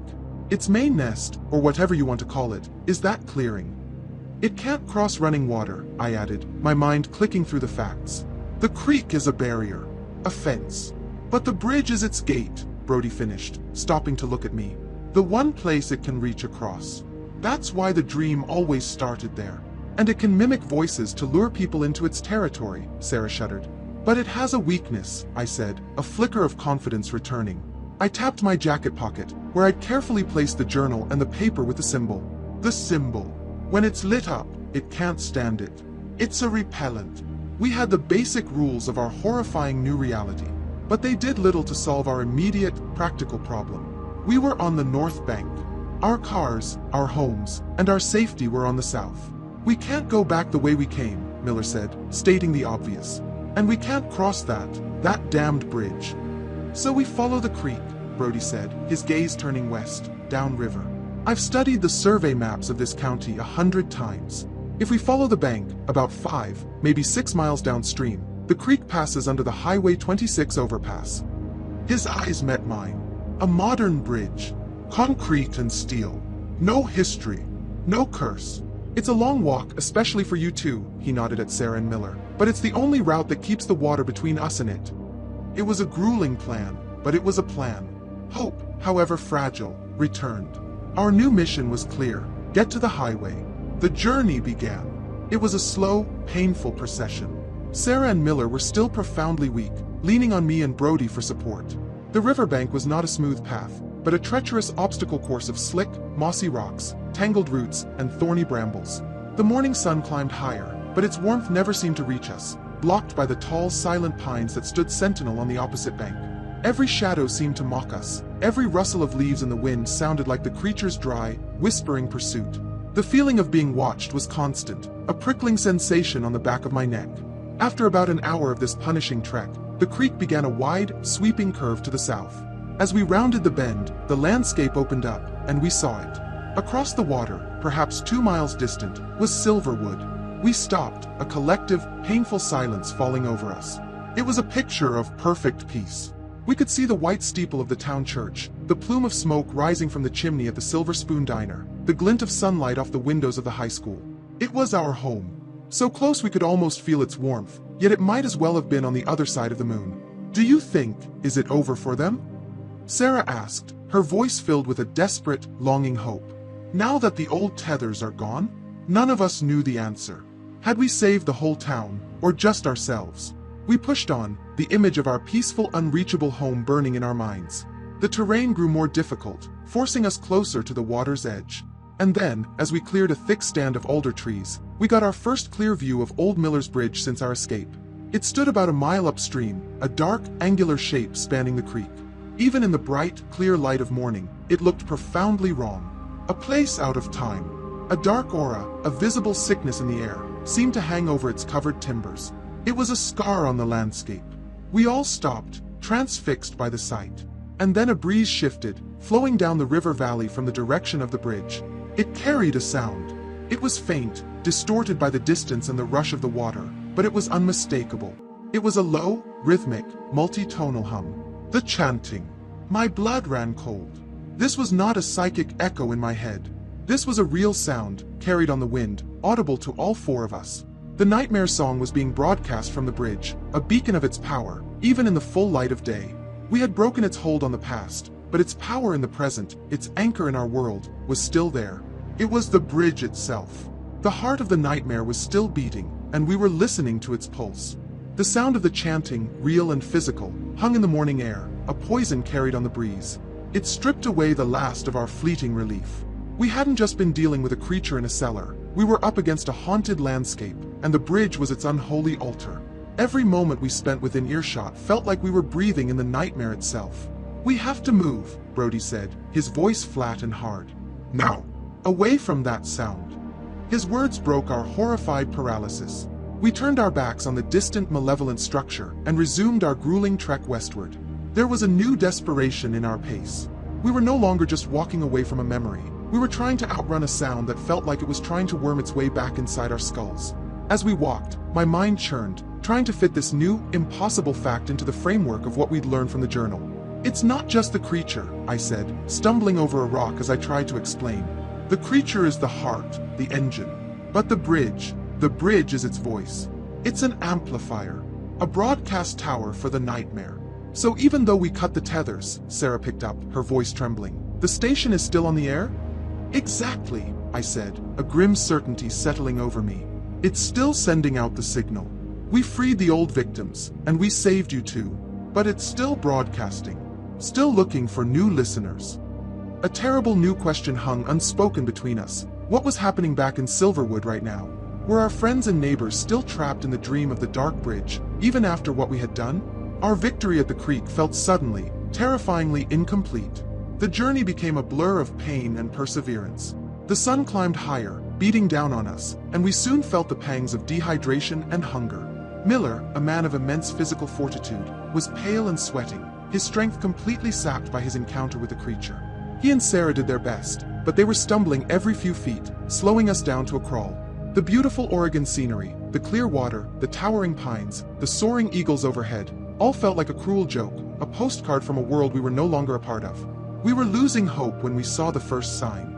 Snagged on a low-hanging branch over the water was a small, brightly colored fishing lure. A plastic fish with treble hooks and a spinner, the kind you could buy at any sporting goods store. It was a mass-produced, mundane object, and it was the most beautiful thing I had ever seen. It was a piece of the real world. Proof that people, normal people, still came here. Proof that we were moving away from the cursed woods and back towards civilization. A little while later, we heard it. A low, intermittent rumble, so deep it was more of a feeling in the chest than a sound. It was the engine brake of a semi-truck. It was the sound of the highway. Hope surged through us, a powerful, electrifying current. We picked up our pace, Brody and I practically carrying Sarah and Miller, our own exhaustion forgotten. The sound of traffic grew from a faint rumble into a steady, reassuring roar. We were getting close. It was then that the creature made its last stand. The chanting, which had been a faint, almost subliminal hum at the edge of our hearing, suddenly swelled into a directed, psychic roar. It was not a physical sound this time. It was a wave of pure malevolence that washed over us, slamming into our minds. The world tilted, a wave of vertigo so intense it dropped us all to our knees. The image of the bridge flashed behind my eyes, the oppressive darkness, the flickering lantern, the faceless figure waiting. But the vision was different now. It was weak, distorted, full of static and interference, like a television signal from a distant station. The creature was throwing all the power it had left at us, a final, desperate attempt to drag us back into its influence. We huddled on the ground, clutching our heads, riding out the psychic storm. "Fight it!" Brody yelled, his voice strained. "It's weak out here. It's losing us." His words were a lifeline. We focused on the roar of the highway, on the feel of the solid ground beneath our hands, on the reality of the sun on our backs. The terrifying vision flickered, wavered, and then dissolved completely. The psychic pressure vanished, and the chanting was gone. This time, I knew it was for good. We were out of its range.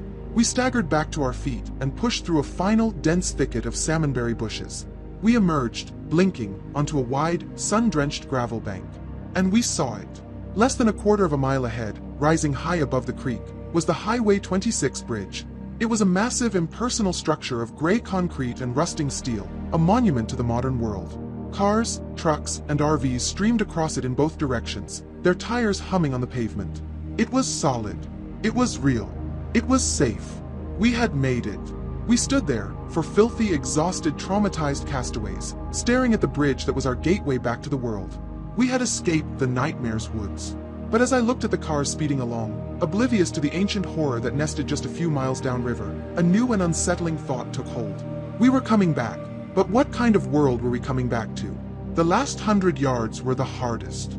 The steep, gravel embankment that sloped from the creek bed up to the shoulder of the highway was a final, grueling obstacle. We scrambled up on hands and knees, loose rocks skittering away beneath us. When I finally pulled myself over the guardrail and collapsed onto the hot, solid asphalt of the road, the world exploded into a cacophony of overwhelming noise and motion. A semi-truck roared past, its horn blaring, the rush of displaced air nearly tearing me from my feet. After the dead silence of the woods and the soft murmur of the creek, the sheer violence of the modern world was a sensory assault. Cars sped by, their occupants nothing but fleeting blurs behind glass. We were ghosts who had stumbled out of a forgotten century and into the frantic rush of the present day. We must have been a horrifying sight. 4 figures, filthy, bleeding, their clothes torn, with 2 of them barely able to stand. It was no surprise that cars swerved to avoid us. Finally, a battered Ford pickup truck screeched to a halt on the shoulder ahead of us. A grizzled man in a farmer's cap stared at us, his eyes wide with a mixture of shock and suspicion. Brody, summoning the last of his authoritative presence, limped forward. "I'm Sheriff Frank Brody of Silverwood," he said, his voice raspy. "We've had a hiking accident. These people need medical attention. We need a ride into town." The farmer's suspicion melted into concern. "Sheriff, my God, man, what happened to you all?" "Got lost," Brody lied smoothly. "Spent the night in the woods. Dehydration, a few bad falls. We just need to get back." The ride into Silverwood was one of the most surreal experiences of my life. Sitting in the relative luxury of the truck's cab, the familiar landscape sliding past the window seemed alien. Every dark patch of woods looked menacing, every shadow seemed to hold a tall, gaunt figure. When we passed the faded wooden sign for Old Creek Road, a collective, silent shudder went through the four of us. The farmer, whose name was Henderson, was talkative. "Glad I found you, Sheriff. Town's been on edge. It's this weird sleeping sickness thing that's going around. My wife's been exhausted for a week. Everyone is. People are walking around like zombies." My heart sank. It wasn't over. Henderson's words were the first confirmation of our deepest fear. We drove down Main Street, and the true picture of the new Silverwood came into focus. The town was moving in slow motion. People shuffled along the sidewalks, their faces gray and slack, their eyes hollowed out and rimmed with the bruised purple of profound, unending exhaustion. A handwritten sign was taped to the glass door of the pharmacy. In big, black letters, it read, "Completely sold out of all sleep aids, caffeine pills, and energy drinks." We hadn't ended the nightmare. We had only changed its nature. Henderson dropped us off in front of the sheriff's office. Sarah and Miller, promising to go straight home and rest, staggered off, leaning on each other for support. Brody, looking 10 years older, pushed open the door to his office and was immediately met by his frantic deputy. I knew he had to step back into his role, to manage the panic of a town that didn't know it was under siege. My first thought was of Amelia. I pulled out my phone, my hands shaking as I saw the dozen missed calls and frantic texts from her. I hit dial, and my breath caught in my throat until I heard her real, living voice. "Ethan! Oh my God, where have you been? I was about to drive down there." "I'm okay, Amy," I said, leaning against the wall of the station, the relief so intense it made my knees weak. "I'm so sorry, my phone died. I was out, helping some people. I'm fine." The lie tasted like ash, but the truth was impossible. I couldn't tell her. Not yet. Not until I understood what was still happening to us. An hour later, after a hot shower that washed away the dirt but not the horror, the four of us met by an unspoken agreement at the Silver Spoon Diner. The place was mostly empty, the few patrons stirring their coffee with listless, trembling hands. Sarah, looking a little stronger after a meal, brought us coffee. We sat in a booth in the back, a small island of terrible knowledge in a sea of weary ignorance. "It's still happening," she confirmed, her voice low. "I've talked to a half-dozen people. The dream is the same for everyone, every night now. It doesn't change." "The bridge," Miller added, rubbing his tired face. "They all find themselves on the bridge. And the faceless thing is there, at the other end. But it doesn't move. It doesn't touch them. It just stands there, watching, all night long. A static, recurring, unwinnable nightmare. It no longer attacked, no longer took tethers. It just afflicted. It was a plague of exhaustion, a psychic siege designed to slowly sap the life out of the town, night after torturous night. We looked at each other. We had escaped the cellar, fled the woods, and survived the creature's direct assault. But we had not won. We were the only 4 people in Silverwood who knew the truth. We knew about the creature in the woods, the journal in my pocket, and the terrible power of the bridge. The rest of the town was just trapped in the dark, suffering without understanding why. Our ordeal wasn't over. It had just transformed. We were no longer victims fighting to escape. We were now the unwilling guardians of a secret, and the town's only hope for a cure. I looked out the diner window at the familiar shape of the mountains, then my gaze drifted in the direction of the creek, towards the source of our town's curse. "It's the bridge," I said, my voice barely a whisper, and the others all turned to me, their eyes filled with a grim, shared understanding. "As long as it's standing, this will never, ever end. We have to destroy it." The words hung in the coffee-scented air of the diner, heavy and absolute. "We have to destroy it." Sarah was the first to speak, her voice barely a whisper. "Destroy the bridge? Ethan, how?" Before I could answer, Brody leaned forward, the full weight of his office and his pragmatism in his voice. "Hold on. Let's think this through. You can't just destroy a bridge. Old Miller's Bridge is a registered county historical landmark. It's built of 100 tons of old-growth timber and solid river stone. We don't have the equipment, and we certainly don't have the authority. I can't authorize the destruction of public property based on a nightmare, no matter how real it is." He was right, and the crushing weight of reality fell upon us. We were trapped by the very rules of the world we were trying to save. We couldn't call the army. We couldn't tell the mayor. We were 4 people, armed with a terrible secret and a 19th century journal. The creature had us cornered, not by darkness, but by daylight bureaucracy and logistics. "Then we have to find a weakness," Coach Miller said, his voice a low growl. The coach in him was coming out, analyzing the opponent, looking for a flaw in its defense. "Every structure has a weak point. We just have to find it. His words gave us a new direction. We couldn't use brute force, so we had to be clever. Our mission for the day became clear. We needed intelligence. We split into 2 teams. Brody and Miller would undertake a reconnaissance mission to get a clear, daylight look at the bridge from a safe distance. I would head back to the one place that held any real answers, the town archives. I called Mrs. Gable, who, despite sounding frail and exhausted, agreed to meet me. The town's librarian was not going to abandon her post. As I walked to the library, the decay of our town was on full display. A fight had broken out in front of the hardware store, 2 men screaming at each other over a misunderstanding, their faces contorted with a sleepless rage that was far out of proportion to the offense. The mailman nearly fell asleep on his feet, dropping a stack of letters onto the sidewalk. Silverwood was a town of ghosts, haunted by a dream they couldn't escape, their vitality being drained away one night at a time. The urgency of our task was written on every face I passed. At the library, Mrs. Gable had already pulled every file and folder pertaining to town infrastructure from 1880 to 1890. We pored over brittle requisitions for lumber, records of stone quarried from the hills, and faded payroll ledgers. And then, at the bottom of a heavy metal-bound box, we found it, a long, tightly rolled tube of canvas, sealed with wax. The original 1888 blueprints for the construction of Old Miller's Bridge, signed by the foreman, S. Crow. We carefully unrolled the schematics on a large table. The design was, for the most part, a standard timber truss bridge for the era. But my eyes were drawn to the foundation, specifically the large stone abutment on the north bank, the side that touched the creature's woods. There was a detailed cross-section, and at its heart was something that didn't belong. The drawing showed a massive, central beam, buried deep within the stonework, made not of local pine or fir, but of something else. It was labeled in Crow's spidery script as Heartwood. And beneath it, a small, chillingly familiar note, to bind the crossing to the song of the soil. "My God," Mrs. Gable whispered, her finger tracing the drawing. "He didn't just build a bridge on that land. He built it with that land.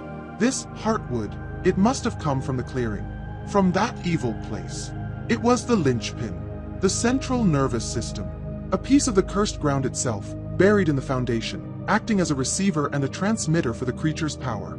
He had built his parasite a permanent host." Just then, my phone rang. It was Brody. "Ethan, you need to see this," he said, his voice tight. "Meet us back at the office. Now." When I arrived with the blueprints, Brody and Miller were already there, their faces grim. Miller was poring over a topographical map. "The bridge is a fortress," Miller said, not looking up. "The timbers are as thick as a man's chest. It's not going anywhere without serious explosives." "But the north foundation is wrong," Brody added. We drove up to the old logging overlook, the one with a clear view of the valley. We were a good half-mile away, but even through binoculars, you could see it. There's a shimmer in the air around the base on that side. A heat haze, but it was cold up there, Ethan. A deep, penetrating cold. He paused, taking a breath. And we weren't alone. Miller saw something moving in the woods, right behind the bridge. A tall, dark shape. It was watching us. My blood turned to ice. It knew. It knew we were looking. It was guarding its territory. I said nothing. I just walked over to the desk and unrolled the 1888 blueprints, placing them next to the modern map. I pointed to the cross-section of the North Foundation. "It's not the whole bridge we have to destroy," I said, my voice steady despite the tremor in my hand. My finger rested on the drawing of the central, buried beam. "It's this. The Heartwood. He calls it the anchor." Brody and Miller leaned in, their eyes widening as they saw the drawing. Brody traced the location on the blueprint, then looked at the topographical map, his finger landing on the exact location of the bridge's north bank. "That's the spot," he said, his voice a low whisper. "That's where we saw the shimmer. That's where it was watching us from." We all stood there, staring at the old, faded drawing. The enemy now had a name and a location. Our mission, once a vague, impossible notion of destroying the bridge, was now terrifyingly specific. We had to cross the creek, invade the creature's home turf, somehow get past the Guardian itself, dig our way into a solid stone foundation, and destroy the cursed heart of the nightmare. The blueprint lay on Sheriff Brody's desk like a declaration of war. We stood around it, the 4 of us, a council of the damned, our impossible objective mapped out in faded ink. The silence in the office was thick with the weight of what we were contemplating. Brody, ever the tactician, broke it down, his finger tapping the schematic. "All right, we have a target. But we have a hell of a lot of problems between here and there. Problem 1, the Guardian. Miller and I saw it. It's watching the bridge. We can't get near it without a fight. Problem 2, the crossing, Miller added, his eyes on the map. The bridge is a no-go zone. We need a way to get to the north bank without setting foot on it. And problem 3, I said, looking at the detailed drawing of the foundation. Demolition. How do we get through solid stone and extract a massive timber beam with our bare hands? The sheer impossibility of it all threatened to crush our newfound resolve. But we had come too far to turn back. We began to work the problems, our desperation fueling a grim creativity. For the Guardian, I had the only answer we possessed. I pulled out the journal and the small, folded paper with the spiral symbol. This is our shield, I said, and our sword. The creature couldn't stand it when we lit it up in the cellar. One of us will have to act as a warden, their only job to keep the light and the symbol trained on the woods, holding the creature at bay while the others work.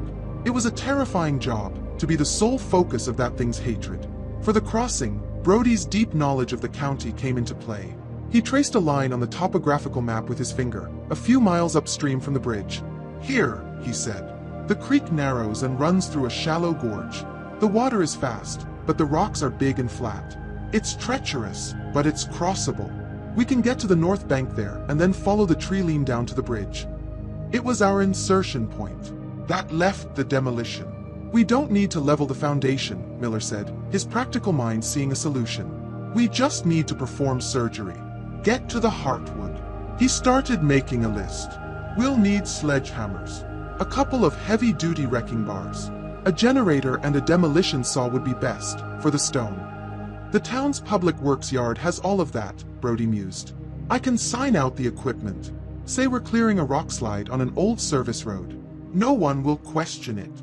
The plan was coalescing, a desperate, fragile thing. But just as we were assigning roles, the phone on Brody's desk shrieked to life. He answered it, his face growing grimmer with every second. He hung up and looked at us, his expression bleak. That was my deputy, he said, his voice heavy. There was a 3-car pileup on Main Street. Driver fell asleep, plowed right into 2 parked cars. The lumber mill had to shut down the main saw after a worker nearly lost his arm. This town is falling apart. We don't have weeks. We have to do this tonight. The ticking clock had just sped up. We had to act now, before our town collapsed into a waking nightmare of accidents and exhaustion-fueled violence. I'll handle the demo saw, Miller said immediately. Brody, I'll need you on the sledge and the pry bar. That left the most dangerous job, the warden. I'll do it, I said. I knew the journal, the lore. It had to be me. Not alone. A new voice, quiet but firm, cut in. It was Sarah. She had been silent until now, but her eyes burned with a fierce, newfound resolve. It took something from me. I felt it draining my life away. I'm not going to hide in my diner while you 3 go back out there. I'll watch your backs. I'll help Ethan with the light. Her fear was still there, but it had been forged into a weapon. She was no longer just a victim. There were no more arguments. The team was set. As dusk began to settle, casting long shadows across Silverwood, Brody and Miller drove to the deserted public works yard. The metallic clang of heavy steel tools being loaded into the back of the sheriff's truck was the only sound in the quiet evening. It felt like we were arming for a medieval siege, not a demolition job. They returned with 2 massive sledgehammers, a 5-foot-long crowbar, a portable generator, and a heavy-duty concrete saw with a diamond-tipped blade. We rendezvoused at the edge of town as the last sliver of the sun dipped below the mountains. We stood by Brody's truck, the tools of our impossible task laid out before us. The first lights were beginning to twinkle on in the houses across the valley.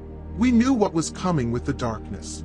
Soon, every man, woman, and child in Silverwood would lie down to sleep, and they would find themselves on the bridge, staring at a faceless man, their life force draining away into the night. We were their only hope. A sheriff, a teacher, a coach, and a diner owner, about to willingly march into the heart of the monster's lair. Brody slammed the truck's tailgate shut, the sound echoing in the twilight. He looked at each of us, his face a grim mask. It's time, he said. Let's go end this. We left the modern world behind with the slam of the truck door. The darkness of the woods enveloped us, a living, breathing entity that swallowed the faint moonlight. Carrying the heavy, awkward tools was a punishing task. The generator, a monstrously heavy cube of metal, required both Miller and Brody to handle, their grunts and strained breaths loud in the quiet of the forest.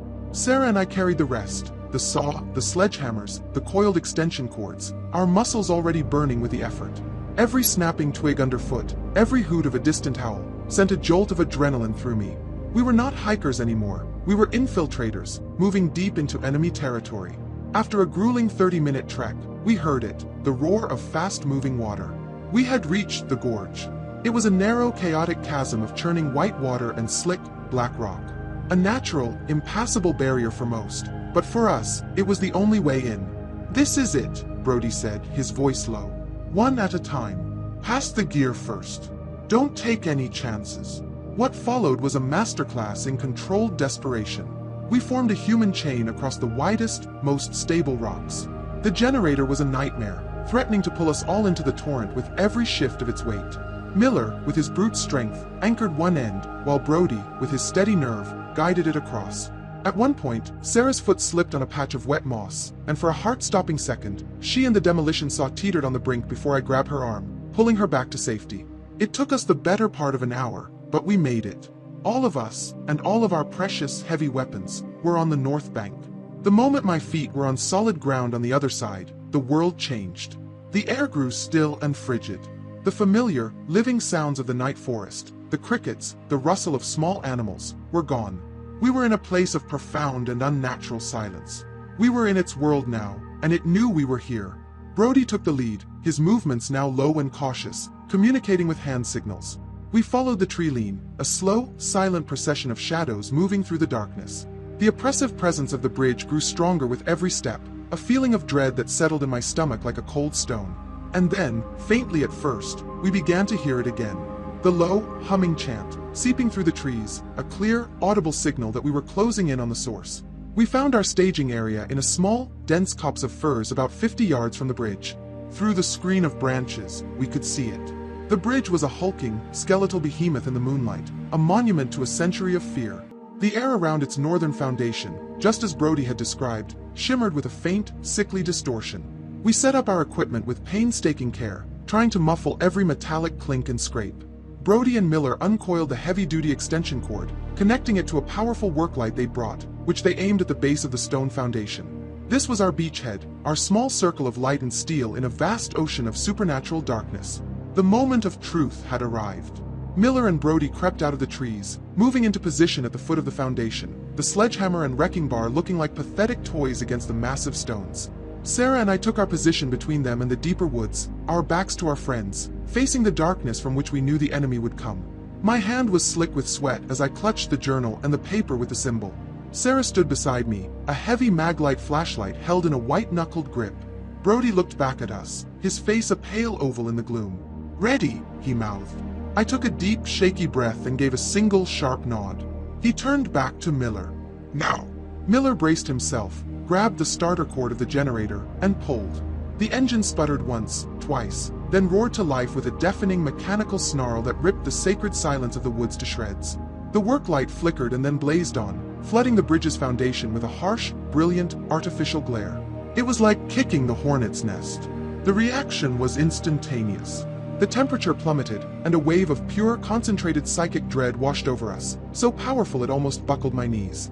The chanting, which had been a low hum, stopped. And then, from the deepest, blackest shadows between the ancient trees, it emerged. It made no sound, but glided over the forest floor as if floating on a current of pure malice. The Faceless Man. It was drawn to the noise, to the light, to the desecration of its holy sight. It moved from the darkness into the edge of our light, its ragged form seeming to drink the very light from the air, its smooth, white head tilted towards us. It was coming. "Sarah, light him up," I ordered, my voice tight. She aimed her flashlight beam at the creature. I held up the paper symbol, my other hand already holding Brody's Zippo. With a flick of my thumb, a small defiant flame sparked to life, illuminating the jagged spiral lines. The nightmare itself was bearing down on us, and we were all that stood in its way. The battle began not with a clash of steel, but with a collision of wills. The creature glided forward into the harsh glare of our lights, its form seeming to fray at the edges like burning cloth. I held the Zippo's flame to the symbol, and Sarah focused the powerful beam of her maglite directly on the paper in my hand. The ancient ink seemed to awaken, glowing with a faint, internal silver light. A wall of force, invisible but potent, sprang into existence between us and the creature. It stopped dead about 10 feet away, its advance halted as if it had run into a pane of glass. It raised its long skeletal hands, pressing them against the unseen barrier, its featureless face tilted in a gesture of silent, analytical fury. "It's working!" Sarah yelled over the roar of the generator.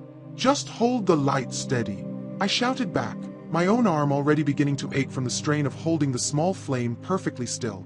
"Brody, Miller, go!" Behind us, the physical assault began. The first swing of Coach Miller's sledgehammer was a deafening, percussive crack that echoed through the woods. It was the sound of defiance, a blow struck against the heart of the nightmare. He swung again, and again, the rhythmic, brutal impacts a counterpoint to the silent, psychic war we were waging. Brody was right beside him with the massive wrecking bar, prying at the chunks of stone loosened by Miller's assault. The creature could not advance, but it was far from helpless. It began to push against our shield, not with physical force, but with waves of pure, crippling terror. The air grew thick with despair. I felt a phantom touch on my shoulder, heard the whisper of "soon" in my ear. It was probing our minds, looking for a weakness. It whispered to me in Amelia's voice, not pleading this time, but screaming in agony.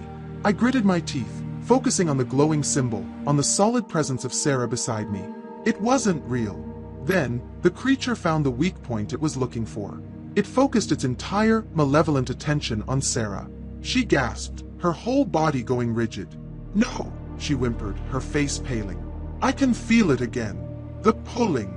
The creature was forcing her to relive the horror of being tethered, the feeling of her life being siphoned away. Her breath hitched, her hands began to tremble, and the heavy beam of the mag light wavered, dipping towards the ground. The brilliant light slid off the symbol. Our shield vanished. The creature did not hesitate. It surged forward, covering half the distance in a single, silent, horrifying glide. Its long, white fingers, like sharpened branches of bone, reached for Sarah's throat. There was no time to think. I dropped the Zippo, grabbed Sarah's shoulder, and shook her hard. "Sarah, look at me!" I yelled, my voice a raw command. "It's a memory. It's not real. You are here. Fight it. Aim the light." My voice, my touch, something broke through the psychic assault. Her eyes, which had been glazed over with remembered trauma, snapped back into focus. A cry, not of fear, but of pure, defiant rage, tore from her throat. With a surge of adrenaline, she swung the heavy flashlight back up, centering the beam on the symbol just as the creature's fingers were inches from her face. The symbol flared back to life, erupting with a light so brilliant it was almost blinding.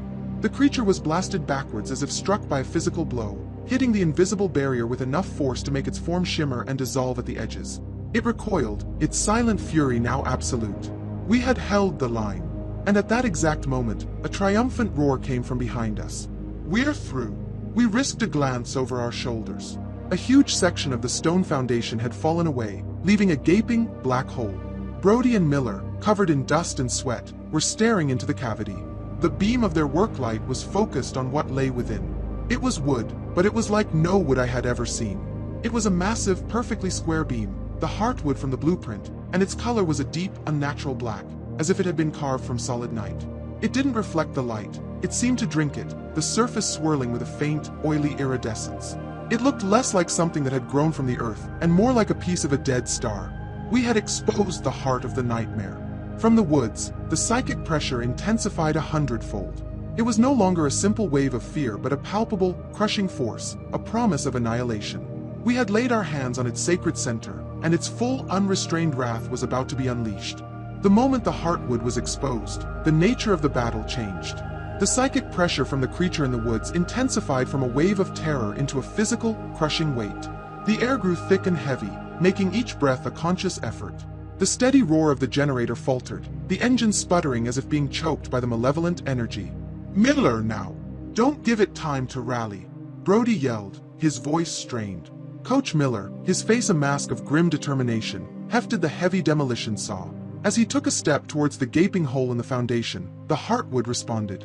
A low, powerful hum began to emanate directly from the black timber, a sound that vibrated in our bones. It was the chanting. No longer a distant broadcast or a psychic echo, but a deafening, disorienting vortex of sound swirling around the foundation, seemingly trying to push the demolition team back. While they fought against the sonic assault, our own fight escalated. The faceless creature, driven into a frenzy by the threat to its heart, began to beat against our psychic shield with renewed fury.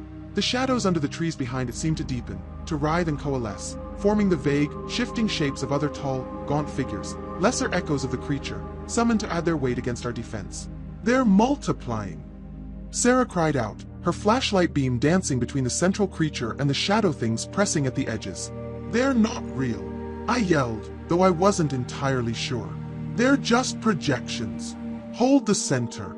Focus on the main one. Behind us, Miller roared in defiance of the chanting and fired up the saw. Its high-pitched, mechanical scream was a welcome, real-world sound against the supernatural drone. He pressed the spinning diamond blade against the surface of the heartwood. The sound that resulted was like nothing I had ever heard. It was the screech of tearing metal and the shriek of a living thing combined. Sparks flew, but they were not the familiar orange of steel on stone. They were a sickly, purple-black, and they died before they hit the ground. The saw didn't kick up sawdust, but a fine, black powder that smelled of ozone, ancient dust, and decay. The creature let out a silent, psychic scream of agony. The attack on its heartwood was a direct attack on itself. Its shadow minion surged forward, and our shield buckled, the light from the symbol flickering wildly. It was too much. The combined assault was overwhelming. With a final, choked cough, the generator died. The work light went out. The saw spun down into silence. Our world was reduced to the tiny, wavering flame of my Zippo and the beam of Sarah's flashlight. Our shield, weakened, was all that stood between us and the legion of nightmares. The creature, seeing its advantage, lunged forward with all its shadowy apparitions. This was it, the moment of our failure. But in that darkest moment, a spark of pure defiance flared. "No!" Sarah screamed, her voice tearing through the psychic gloom. "You don't get to win!" She poured every ounce of her will, her anger, her terror, into her stance, holding the flashlight beam on the symbol with an unwavering resolve. Spurred by her courage, I focused everything I had left, not on fear, but on the memory of the townspeople, on the hope of a peaceful dawn. The symbol in my hand flared, the silver light erupting, pushing the creature and its shadows back in a brilliant, silent explosion of force. At the same time, Brody, who had been trying to restart the generator, abandoned it. "Miller!" he yelled. "The sledge!" It was a primitive, desperate, final gambit. Miller tossed aside the useless saw and grabbed the sledgehammer. As Brody illuminated the heartwood with a backup flashlight, Miller raised the massive hammer over his head. With a roar that came from the very depths of his soul, he brought it down on the center of the beam, where the saw had already scored a deep gash. The heartwood did not splinter. It shattered. A blinding flash of pure, golden light erupted from the core of the black wood, a century of stored fear and stolen life force released in a single, silent, cataclysmic instant. A soundless, piercing shriek of liberation and agony tore through our minds, a sound of a curse being broken. The heartwood exploded, not into chunks of wood, but into a cloud of glowing golden embers that swirled and then faded into nothing. Simultaneously, in the woods, the faceless creature and its shadow minions threw their heads back in a final, synchronized death agony. They didn't fade or dissolve. They unraveled, their forms coming apart like threads of smoke in a hurricane, vanishing into utter nothingness before they even hit the ground. The chanting stopped. The psychic pressure vanished. The unnatural cold was gone. The generator, of its own accord, sputtered back to life, its engine humming smoothly, the work light re-illuminating an empty, peaceful scene. And then, it too, ran out of gas, its engine dying down into a sudden, profound, and welcome silence. The four of us stood there, panting, covered in dirt and sweat, in the quiet, silvery moonlight. We stared at the gaping, empty hole in the bridge's foundation, where the smoldering, harmless dust of the nightmare was settling. It was over. It was finally over. The silence that followed the creature's end was the most profound I have ever known. It was not just an absence of noise, but an absence of malice. The crushing psychic weight was gone, the maddening chant was gone, the unnatural cold was gone. The air itself felt clean and light, and the only sounds were our own ragged breaths, the gentle murmur of the Silver Creek, and the steady, reassuring hum of the generator. For a long moment, none of us moved. We stood, four ragged, filthy figures, staring at the smoldering dust in the foundation of the bridge, a sight that already seemed impossible. Coach Miller broke the spell, the heavy sledgehammer slipping from his exhausted grasp and landing on the rocks with a loud metallic clang that made us all jump. "Did we?" he started, his voice a hoarse croak. "Is it?" "It's over," Brody said, his voice filled with a deep, bone-weary certainty. He looked over at me and Sarah, a faint, tired smile touching his lips. "You two. You held the line." Sarah let out a shuddering breath and leaned against me for support, the heavy flashlight finally lowering. "We all did." There were no cheers, no shouts of triumph. We were too drained, too hollowed out by the ordeal. There was only a quiet, shared sense of disbelief and a wave of relief so powerful it was physically painful.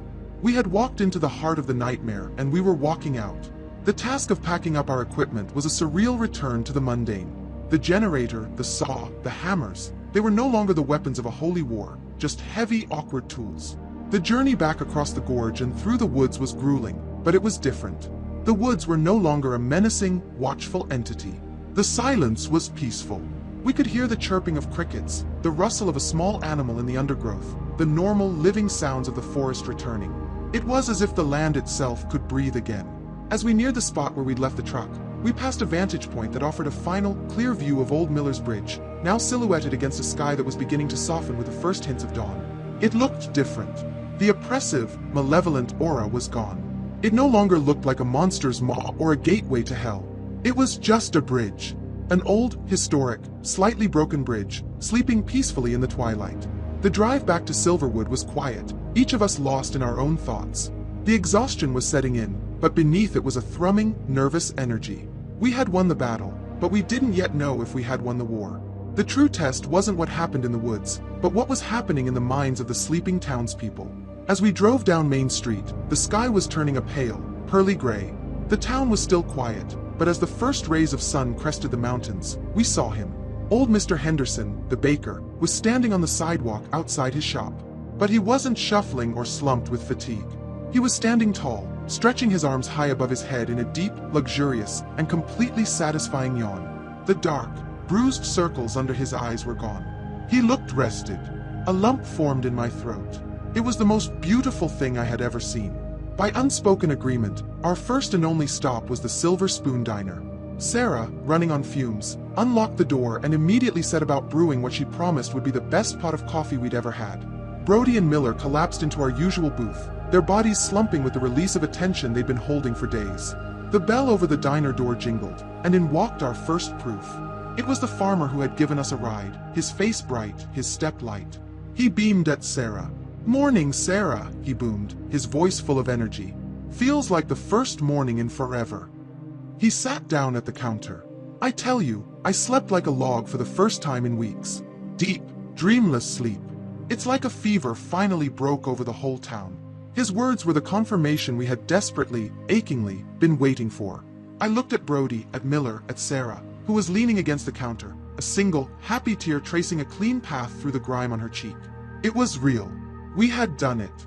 The nightmare was over. She brought the coffee over, and the four of us sat in our booth, the rich aroma a scent of simple, everyday victory. As the full light of the morning sun streamed through the diner window, chasing the last of the shadows away, I raised my heavy ceramic mug. The others raised theirs to meet it. We didn't say a word. We didn't have to. We were just four tired people, sharing a quiet cup of coffee, in a town that could finally, truly, rest in peace. Autumn came to Silverwood, and with it, a peace the town had not known in a generation. The leaves on the maples and alders turned to brilliant shades of gold and crimson, and the air grew crisp with the promise of winter. But the real change was not in the seasons. It was in the people. The dark, bruised circles vanished from beneath everyone's eyes, replaced by the easy smiles and relaxed postures of the well-rested. A strange and beautiful gratitude settled over the town, an appreciation for the simple, profound gift of a quiet, dreamless night. The official story of the damage to Old Miller's Bridge was, like most official stories, simple and incomplete. Sheriff Brody filed a report citing catastrophic structural failure due to advanced decay, likely accelerated by an act of vandalism. The town council, faced with a huge repair bill for a remote, rarely used landmark, voted unanimously for its demolition. Watching the work crews dismantle the ancient, cursed timbers piece by piece felt like watching a final, public exorcism. When they were finished, there was nothing left but two old stone abutments on opposite sides of a creek, like forgotten gravestones. The gate was gone. Life in Silverwood found a new, more vibrant rhythm. Sarah's diner became the town's unofficial heart, more bustling and full of laughter than ever before. She still wore her perpetual smile, but now there was a deep, unshakable strength in her eyes, the quiet confidence of a woman who had faced down the very thing that had tried to consume her. Coach Miller went back to his team, but his coaching style had changed. He was less interested in winning and more interested in resilience, in teaching his boys how to stand together and push back against an overwhelming force, no matter how tired they were. He knew, better than anyone, that the most important victories are the ones won in the dark. Sheriff Brody remained the town's quiet, steadfast guardian. He was respected before, But now he was revered, treated with a deference that went beyond his badge. He carried the truth of what had happened like a weight, but also like a shield. He knew what slumbered in the deep woods and old histories of the world, and he watched over his town with the vigilance of a man who had stared into the abyss and had not blinked. And me. I went back to teaching history. But the dates and facts felt different now. I understood that the real stories, the ones that shape a place, are rarely written down. They are whispered in nightmares, buried in forgotten journals, and live in the shared secrets of survivors. I took Silas Crow's journal and the paper with the symbol, placed them in a small fireproof safe, and locked it away. They were not trophies, but reminders, proof that ordinary people could be called upon to fight extraordinary evil. The four of us never spoke of it. We didn't have to. The bond between us was forged in a darkness no one else could comprehend. Sometimes, I'd be in the diner and my eyes would meet Brody's across the room. He'd give me a slow, single nod, and that was enough. A shared glance with Sarah as she refilled my coffee, a brief wave from Miller as he drove by in his truck. These were the quiet acknowledgments of what we had endured and what we had accomplished together. One crisp autumn evening, I took Murphy for a walk along the Silver Creek, following the path to where the bridge used to be. I stood on the south bank, looking across the rushing water at the empty space on the other side. There were no shimmering auras, no unnatural cold, no watchful presence in the silent, peaceful woods. The monster was gone. The heart was gone. The story was over. Every town, I realized, has its ghosts. Its history is layered with forgotten sorrows and sleeping nightmares. We had just been unlucky enough to awaken ours. But we had faced it. We had looked into its faceless void and had not backed down. We had saved our town.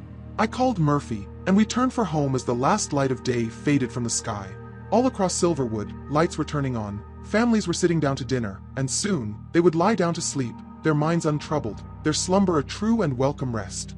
And for the first time in a very, very long time, everyone in Silverwood was having their own dream.